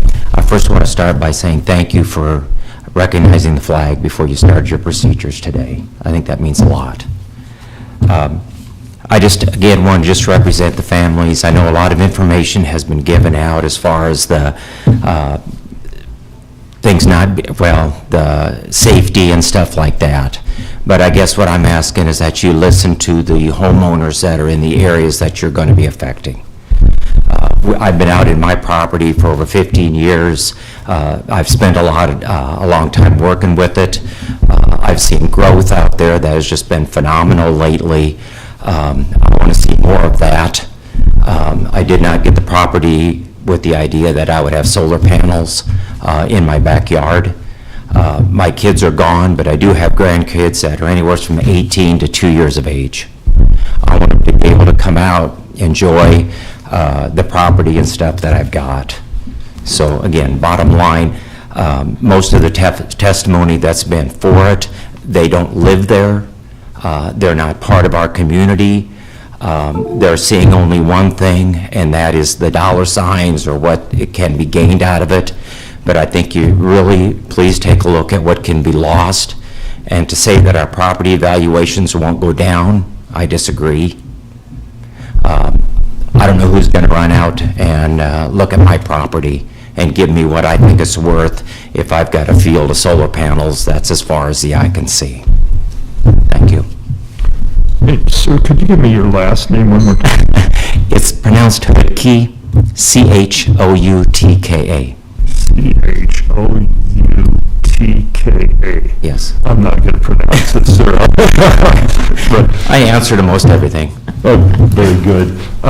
You do live on one of the cups then? Did I catch that? Did you? Yes, say? yeah, my property would abut up to where the solar farm would go. So just to capture the essence of it, then you've got access to a county road on one side of your property, some other acreages. There's 4 acreages in where I'm at. Actually, Andy Poole, who spoke first, he is my neighbor. Oh, okay. Okay, and so his property, the solar panels would be actually on 2 sides of his. Mine would be on the back side of my property. And they're exactly right. I mean, plant a tree and see how, if you want it, how long it's going to take for it to be of any use. Okay. I mean, it's just not. Very good. Thank you, sir. Any questions? No. Thank you for being here this morning. Thank you. Next is Rhonda Boop, or Bob.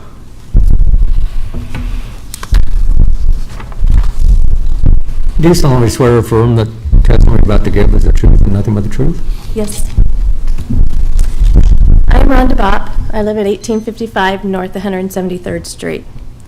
My husband, Jim Bopp, is also going to testify today, but he was deployed to Louisiana. He's helping our neighbors to the south. Isn't that the epitome of a Nebraskan? My husband and I moved to our residence about 3.5 years ago. And to be quite honest, he had to kind of sell me on the idea. Wasn't really thrilled about leaving our home in town where we raised our 3 daughters. But as life moves on, I embraced our move. We bought our little acreage lot with the intent of building a smaller home and actually enjoying our empty nest life. It's peaceful out there. It's beautiful out there. We have invested hundreds of thousands of dollars and our own blood, sweat, and tears, as you can tell. We developed the land with several trees, bushes, flowers, many of which we have planted ourselves. We enjoy being outside. We like to walk, we garden, we play with our grandchildren in the front yard, we watch the sunsets. And most of all, it's quiet and peaceful and beautiful. By agreeing to have these industrial farms in front of my home, this will be in front of my home, I believe you're taking away my Nebraska good life that I have worked so hard to achieve. You would be compromising our property values, and maybe our lives.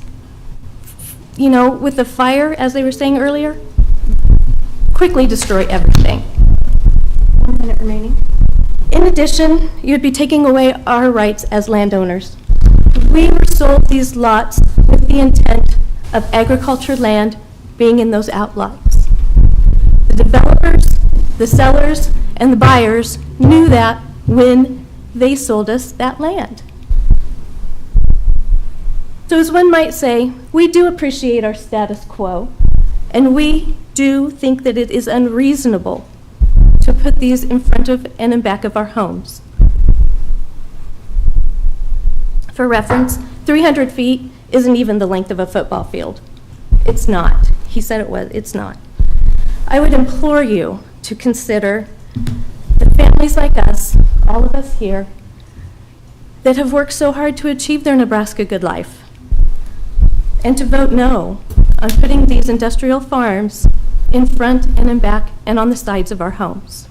It is really the only neighborly Nebraskan thing to do. Very good, thank you, ma'am. Any questions? Thank you for being here, ma'am.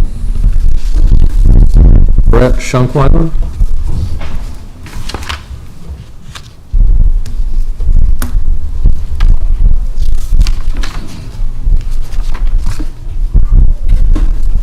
Hello, I'm Brett Schunkweiler. Be sworn in. Do you solemnly swear or affirm that the testimony you're about to give is the truth and nothing but the truth? Yes. Hi, Brett Schunkweiler, 2055 North 173rd Street. Everybody back here that's opposed to this is very affected. I wish I had that picture that the gentleman did earlier, but how it works on my street is it goes down and I'm at the very end. So it literally would be on the front side of me, to the side of me, and all back behind me. So there might be someone else more affected, but I'm affected on 3 sides of my house. So even if you do plant trees, I walk from one room to the next room, I'm still going to see it. It's still going to be there, but some of my biggest concerns are I have 3 young children. I have an 11-year-old, a 9-year-old, and a 7-year-old. So if I ever need to be gone for 30 minutes, and what if one of those caught fire? So I live right next to Rhonda and on Nick Street, and they're 100% right on how we were approached and how they came out to us. But what if one of those panels caught fire? And the last time we were here in front of the Planning Commission, one of the firefighters said that, well, if one of those burns with the chemicals in it, they can get up to 400 degrees. So knowing that it used to be old farm ground, it could burn up around my house very, very quickly. So that does affect my life, and it affects my children and how I would live life moving forward. But Mr. Levy earlier, as well as the people that were trying to support the original version, they either get paid or none of them are directly affected or out there. But I'm a financial advisor by trade, and I deal with a lot of federal employees. And what the federal government has always done is they've always said, from this point in time moving forward, we're going to change the rules. So for instance, a few years ago, the Tax Cut and Jobs Act was signed into law December 22nd, 2017. However, some of those changes in the current laws are going to go back as of 2025. So once again, it gives people time, and I have all these I can give to you guys. So the Bipartisan Budget Act of 2015 that changed up some of the Social Security rules. They always say, okay, well, here's the changes that are going to be proposed. They're going to be proposed at a future date. Why? Because that gives people like ourselves time to make changes, time to be future looking. So I have a whole bunch of other ones I could go through here. One was the Department of Labor, Department of Health and Human Services, talking about final rules for grandfathered plans, pre-existing conditions, and they talk about the Healthcare Act, and it was effective date January 19, 2016 to go in force January of the following year. Why do I bring up all those dates and times? Well, to say, all right, we agree with what the Planning Commission said. We all think that solar panels might be a good thing. They might be good for energy moving forward and for everybody moving forward. However, not for the people that are directly affected by them. We weren't planning on this. I bought my house, and it took us a year to build and move in, and we moved in Halloween of last year. Well, it took a year to build. So these guys told us when they came out very abruptly at our house, and I get home from work one day, they're just sitting there waiting for me at my house, and they say, hey, yeah, this has been in place for 3 years. I never would have bought that lot. I never would have built there if I knew that. So what my recommendation would be for you guys to say, there might be people that already have existing lots and land out there. They're going to need time to build or make changes. So I agree with the Planning Commission. They heard a whole bunch of us already once, and they passed it 7-0 to agree with, hey, we're not saying that this is a bad thing. We're just saying that everybody that planned on this, planned on living there, it's not a fair gig. It's kind of a bait and switch to say, all right, we're just going to change the rules altogether rather than at some point in time in the future to make that fair for everybody, give everybody a chance. So I would say 2 to 3 years out to let everybody have the opportunity for any current landowners that might have land already or might be in the process of building to make a change on that. Mr. Chunkweiler, do you live on one of the CUPs that are in? Yes, I'm at the end of the lot on Nick's Street and also on Rhonda Street, but I am at the very end, and yet I'm affected on all 3 sides of myself. Okay. Thank you for sharing. Any questions? Thank you for being here, sir. Thank you. Appreciate your time. Brett, can I get those sheets? Those papers. Next is Mike Bynes. Thank you.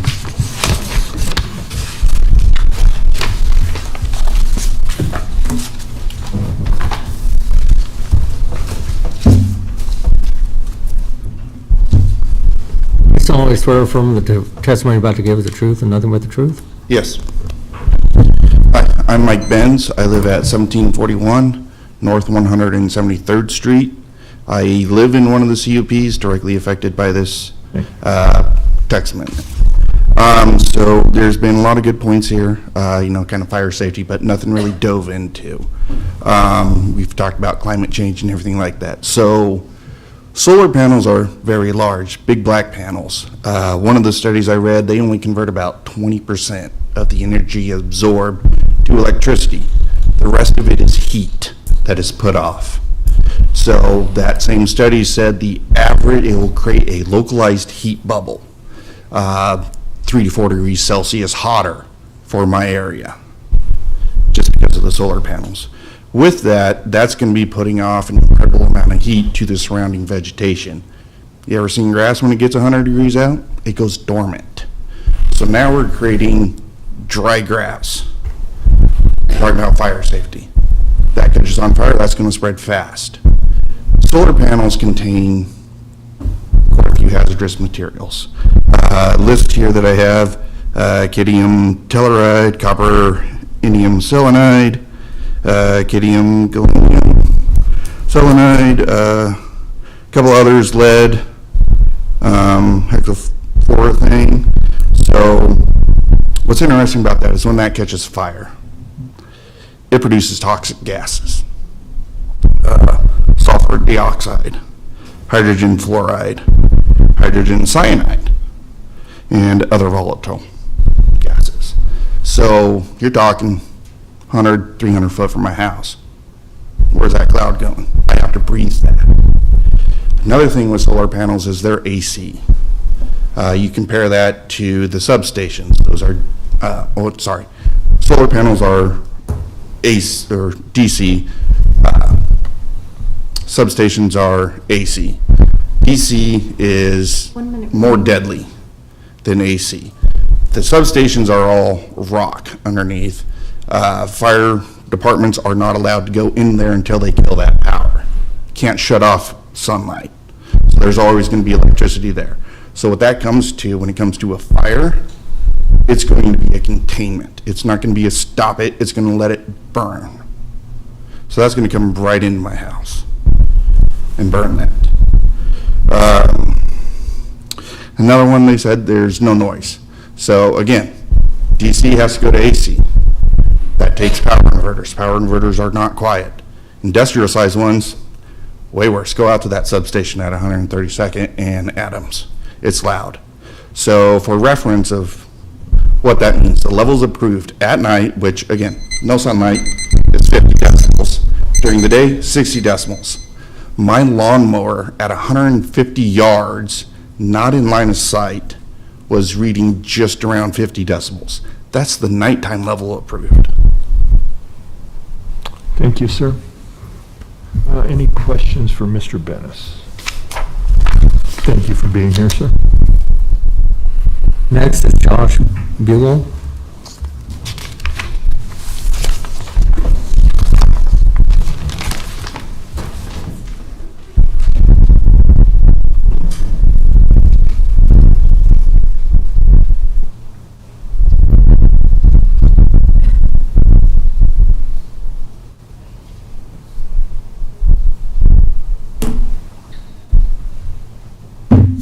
Sorry, we're waiting for the rest of my family.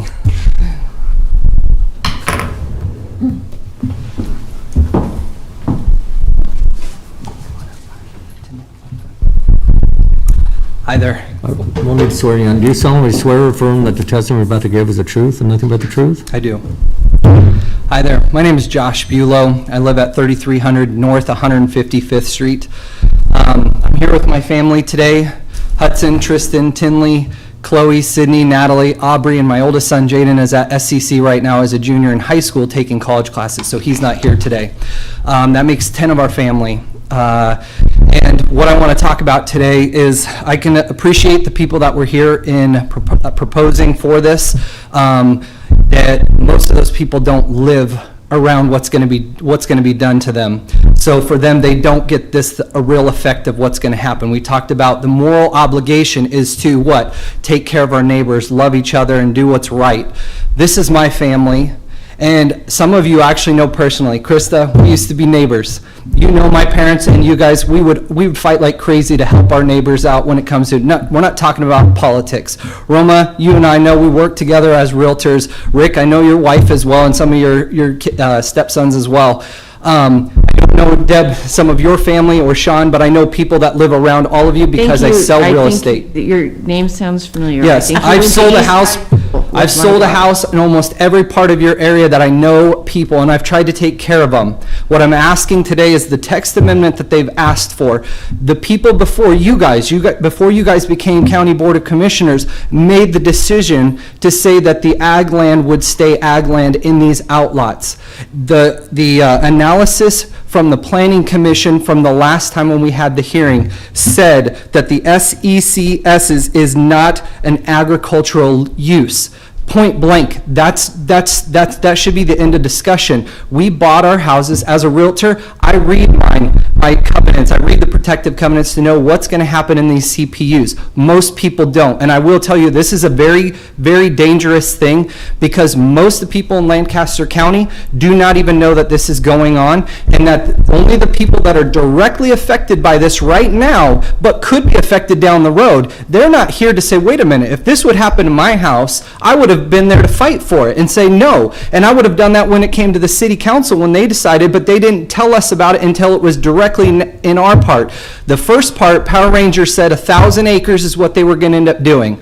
Then when they came to our house, they said it was 1,500 acres. Guess what? I called them out and it was 2,600 acres. Do you know what they came out to my house this last time and told me? Over 3,000 acres, which is going to even be more because if you look at their study, they will get one approved and do a whole nother one. This is going to affect my family. When we talk about fires, 3 minutes for me to talk today, I can't even tell you guys all of the things that it is going to do to affect my family. I'm a realtor. It's going to affect my value. I want to tell you this real quickly from an attorney who is in regards to title company. Any person that sells their property.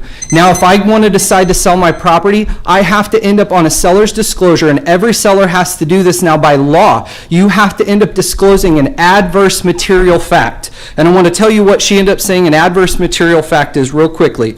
An adverse material fact is defined to include a fact which significantly affects the desirability or value of the property to a party and is not reasonably ascertainable or known to a party. People, this is going to affect us. If I put my house up for sale right now, I have to disclose that. Even if I wanted to move because I know this is going to affect my family, I now have to disclose that by law. And when I do that, a potential buyer is going to end up saying, no way, if that's going to affect my value and the desirability, what would we know that it would end up doing? And lead is in these solar panels. Thank you, Mr. Bulow. Appreciate your testimony here this morning and the introductions. You're well connected to the board, it sounds like, sir. Any questions for Mr. Bulow? I'll tell Dawn you said hi, so thank you. Thank you all for being here. Nice looking family. That's the last person that was signed in. Anyone else, because we did have some confusion earlier, is there anyone else who wants to sign in as an opponent of the proposed text amendment? Seeing none, do we have any Zoom testimony for opponents? Okay, no opponent Zoom testimony. We'll move on to anyone here wishing to testify in a neutral capacity. No. And anyone on Zoom to testify in a neutral capacity? Okay, does any of the board members have a question for Steve before we can release him back to any questions? Do you want, okay, Steve. I think she missed her. I'm sorry. I wanted to say my card, we weren't quite done to close, I wasn't on the list, but. No, okay. I'm having trouble here. Do you want to testify, ma'am? Yes. Yes, well, come sign. Come sign in then, please. Yeah, oh, absolutely. We'll make time. Okay. You'll have to sign in and then be sworn. And opponent or neutral, or? Opposed, yeah. Okay. You want me to sign in here? Wherever Dan says, he's in charge. That would be fine. Right here? Yep. Okay. All right.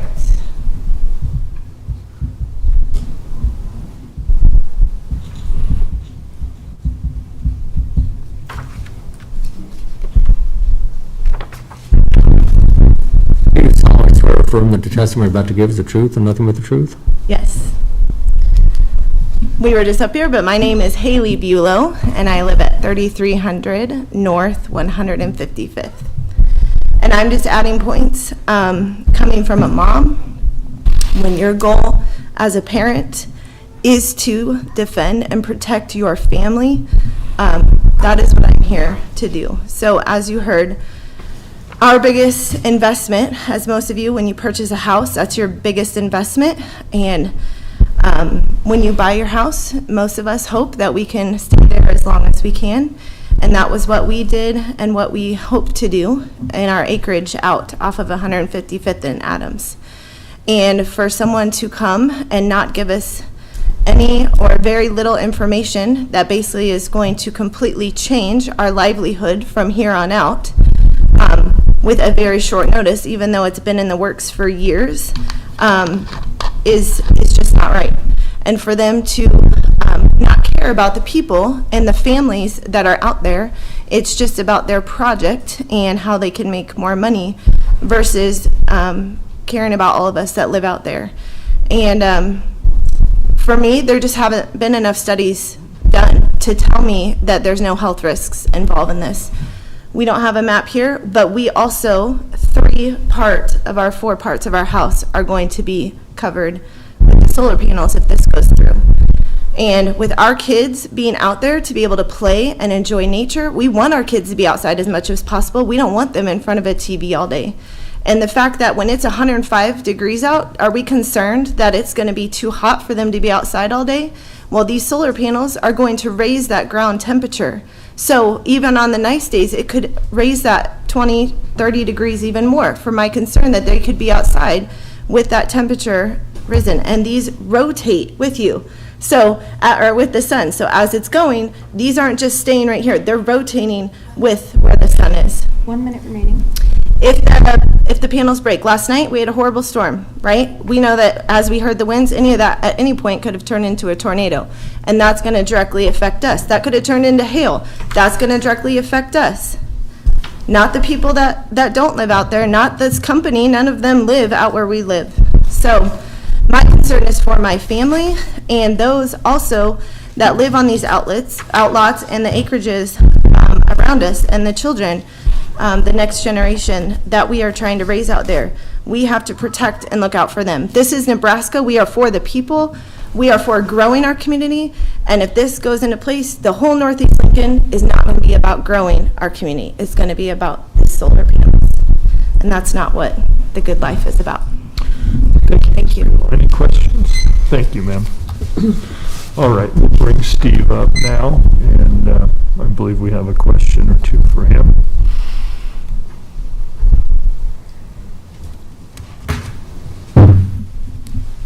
Steve Hendrickson, Planning Department. And I do have 3 questions, okay? First of all, it is, there are 3,000 acres, and, that are going to be within this development, okay, within the solar, within the industrial development. Okay, it is true that the East Beltway is going to be coming through there, and it may also prevent additional development. How do you respond to that? Well, the application that was approved in the city jurisdiction, all of the developments stayed east of the East Beltway future corridor. And so it didn't have any impact on the East Beltway. Also, when we were looking at it in terms of our future growth areas, it may in the much longer term, maybe somewhere in the 20 to 40 years, it may eventually be in that area that we have identified as a growth tier for development in the much longer term. And so I think what you would have to look at that time as to, okay, what is the relative value of the solar panels 20, 25 years down the road versus now their value if urban services are being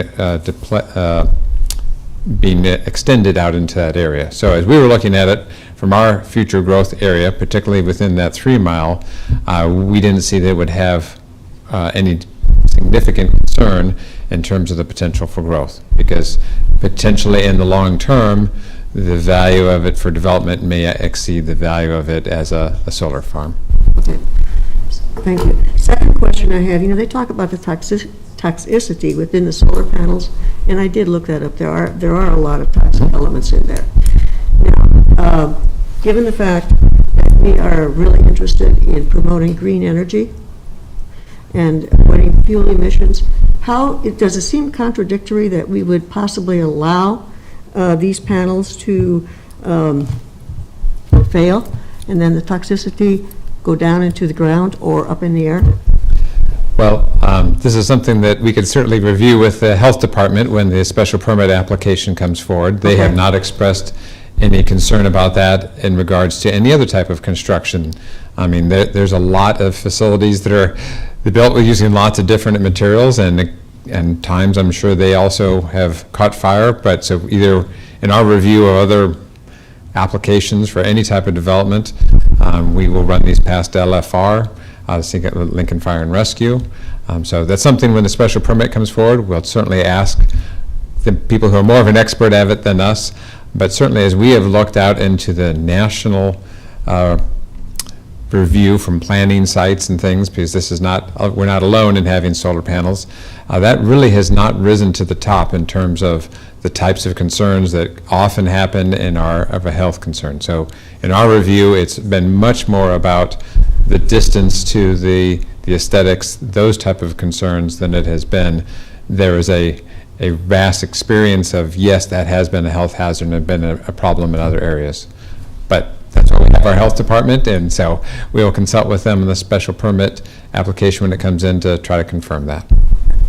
The other question that I have then too, it applies to the use of screens, of trees as screens. And we've lived on acreage for 37 years, my husband and I. Okay, and we have planted trees. What kind of trees are being suggested for the screen?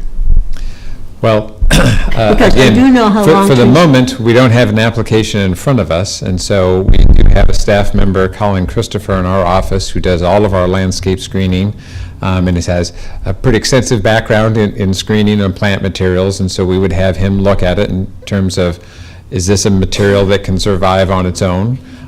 Because certainly we're going to be depending on something that can survive the Nebraska climate as well, and even in our own screening requirements that we have within the community, we know that not every screen is going to be have irrigation for it. So we will certainly be consulting with him in terms of how fast does it grow.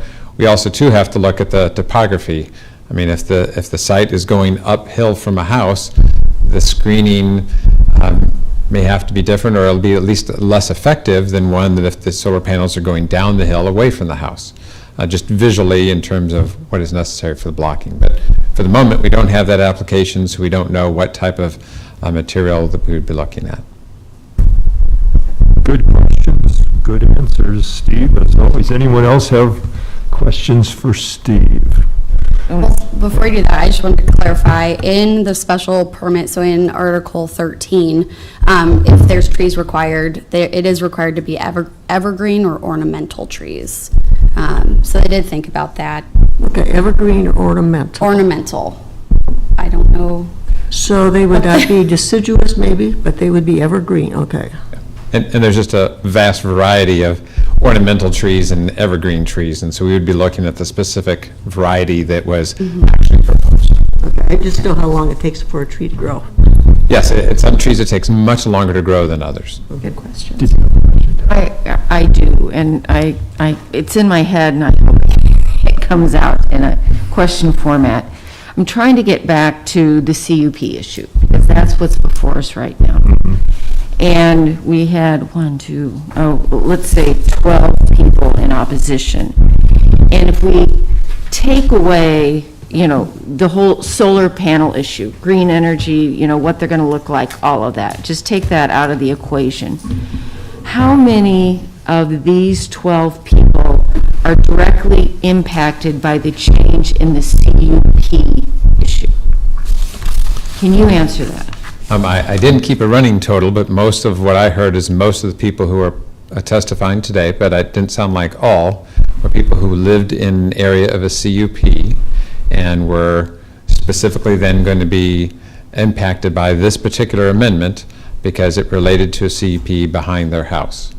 And I will clarify this, when it mentioned, I did have a neighbor call and ask us, we went ahead and notified all of the people who were in those CUPs that would be affected by this text amendment that we knew of from the Ranger Powers materials in terms of the areas that would be potentially impacted. Somebody asked us, did we notify every CUP in the county? Because this text amendment is a county-wide text amendment. And the answer is no. We have so many CUPs that are in the county, we actually aren't required on a text amendment that's county-wide to notify everybody in the county every time there's a county-wide text amendment. So I did want to clarify that we did notify the people we knew of that were going to be in there, but we didn't notify every single person that was in the CUP because that could have been quite a large list in the county.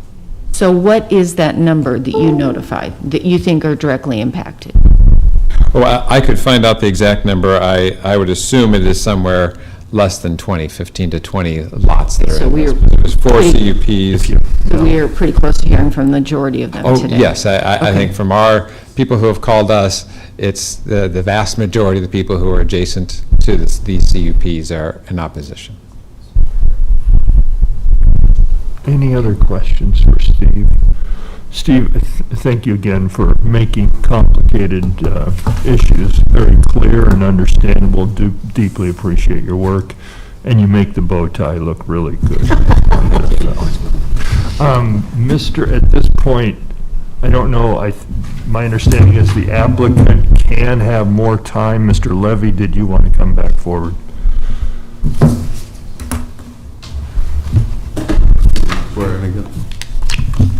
Thank you, Mr. Chairman and Commissioners. Again, David Levy, Baird Home Law Firm, on behalf of the applicant. I will be brief because this is a narrow and, I believe, straightforward issue. It simply doesn't balance to prohibit the use of open ground, a use on one piece of open ground versus another piece of open ground. And that's really what this comes down to. It doesn't, it's unfair to the owner of that outlot to say you have open ground and you cannot lease that to a company that wants to put solar panels on there, where somebody else who owns open ground that's otherwise exactly the same can lease that to that company that wants to put solar panels on there, especially when this applicant has committed to a greater setback, more protection where there is an outlot. To deny this or to impose the Planning Commission requirement or proposal just simply doesn't find that balance in land use and in the property rights. Just a couple of other points.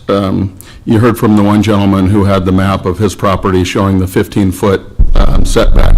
He was careful to use the word structures, not residence. I don't know for sure. I don't think you could build a house within 15 feet of a property line. I could be wrong about that, but I suspect that setback is quite a bit bigger that the zoning regulations require. So I just wanted to point that out. There were a lot of other things brought up that really are much more or only appropriate for a special permit hearing. And it pains me not to address those and rebut those here, but I will not do so because I think it's more proper to do so in that context when you have an actual project before you. I will take a little bit of issue with the planning department statement in the staff report that these are not an agricultural use. In fact, a area with solar panels is not 100% solar panels. It includes pollinators, bee habitat.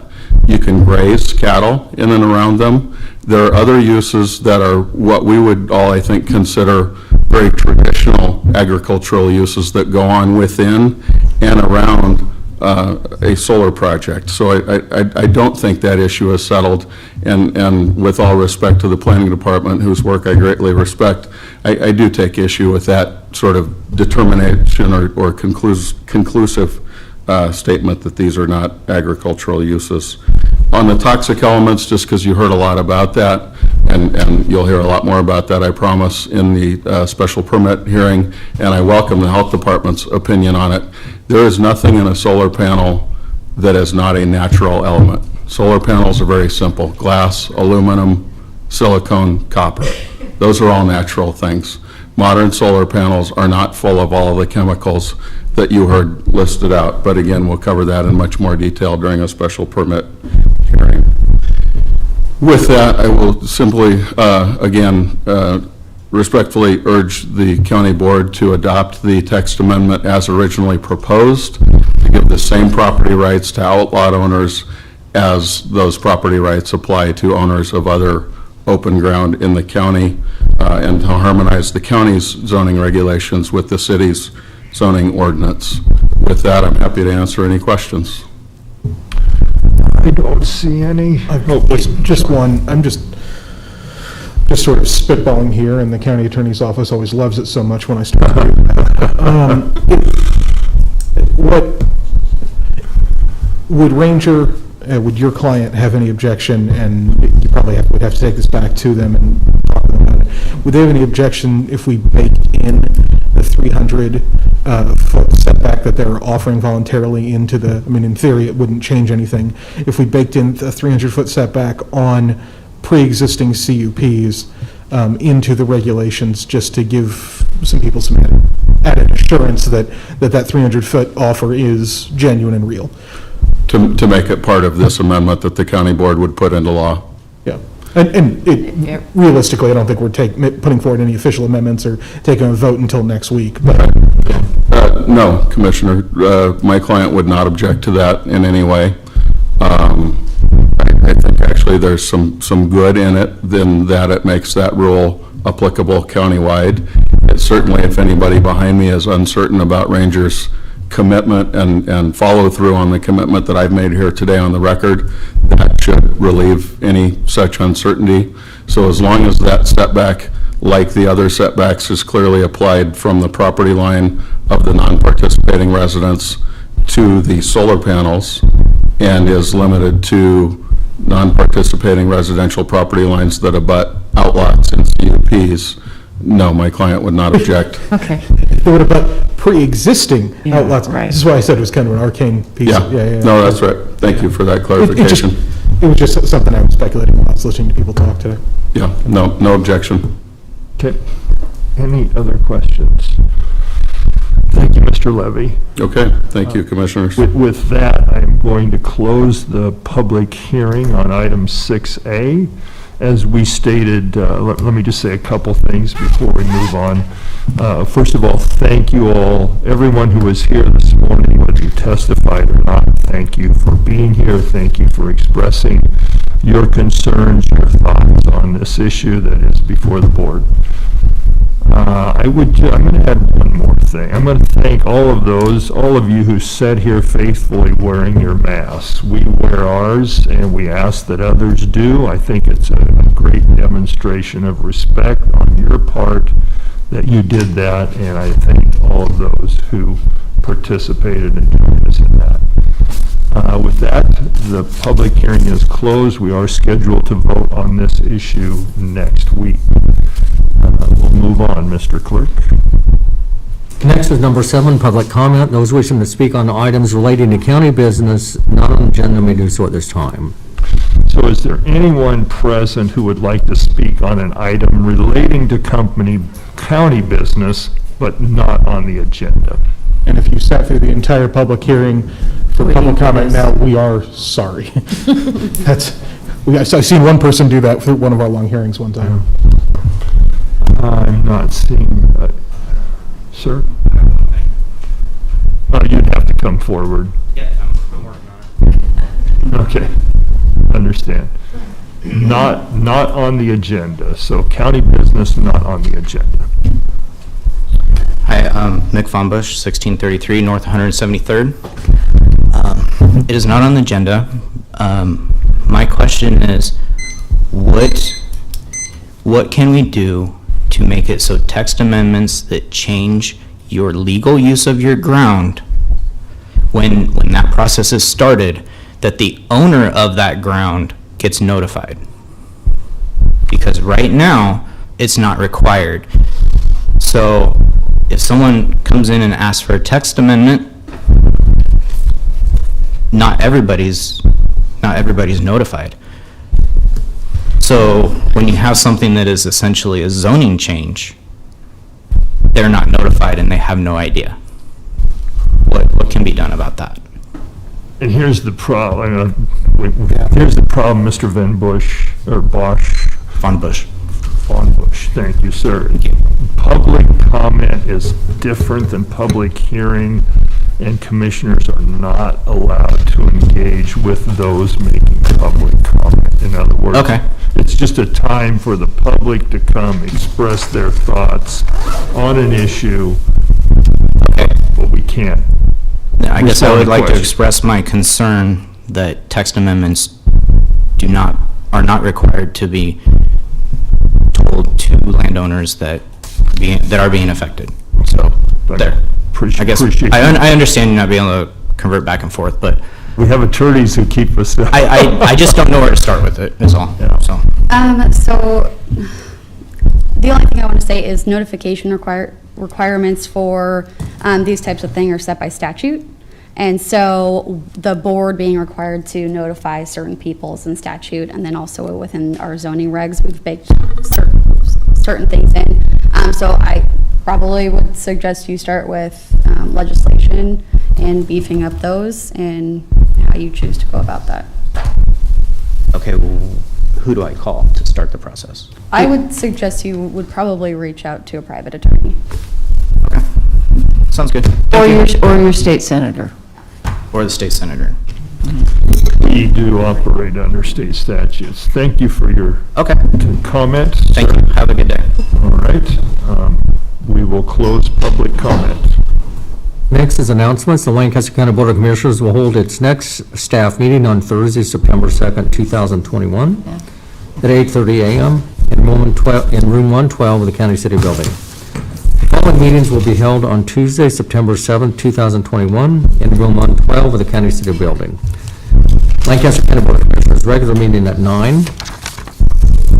Lancaster County Board of Commissioners special meeting to vote on text amendment 21005 immediately following the Board of Commissioners regular meeting. And the Lancaster County Board of Equalization meeting immediately following the special meeting. County Commissioners have reached 402-441-7447 or commission@lancaster.ne.gov. The Lancaster County Board of Commissioners meeting is broadcast live on Link TV City. For the rebroadcast schedule, visit lincoln.ne.gov. Meetings are also streamed live on Link TV and can be viewed on YouTube. I move we adjourn. Second.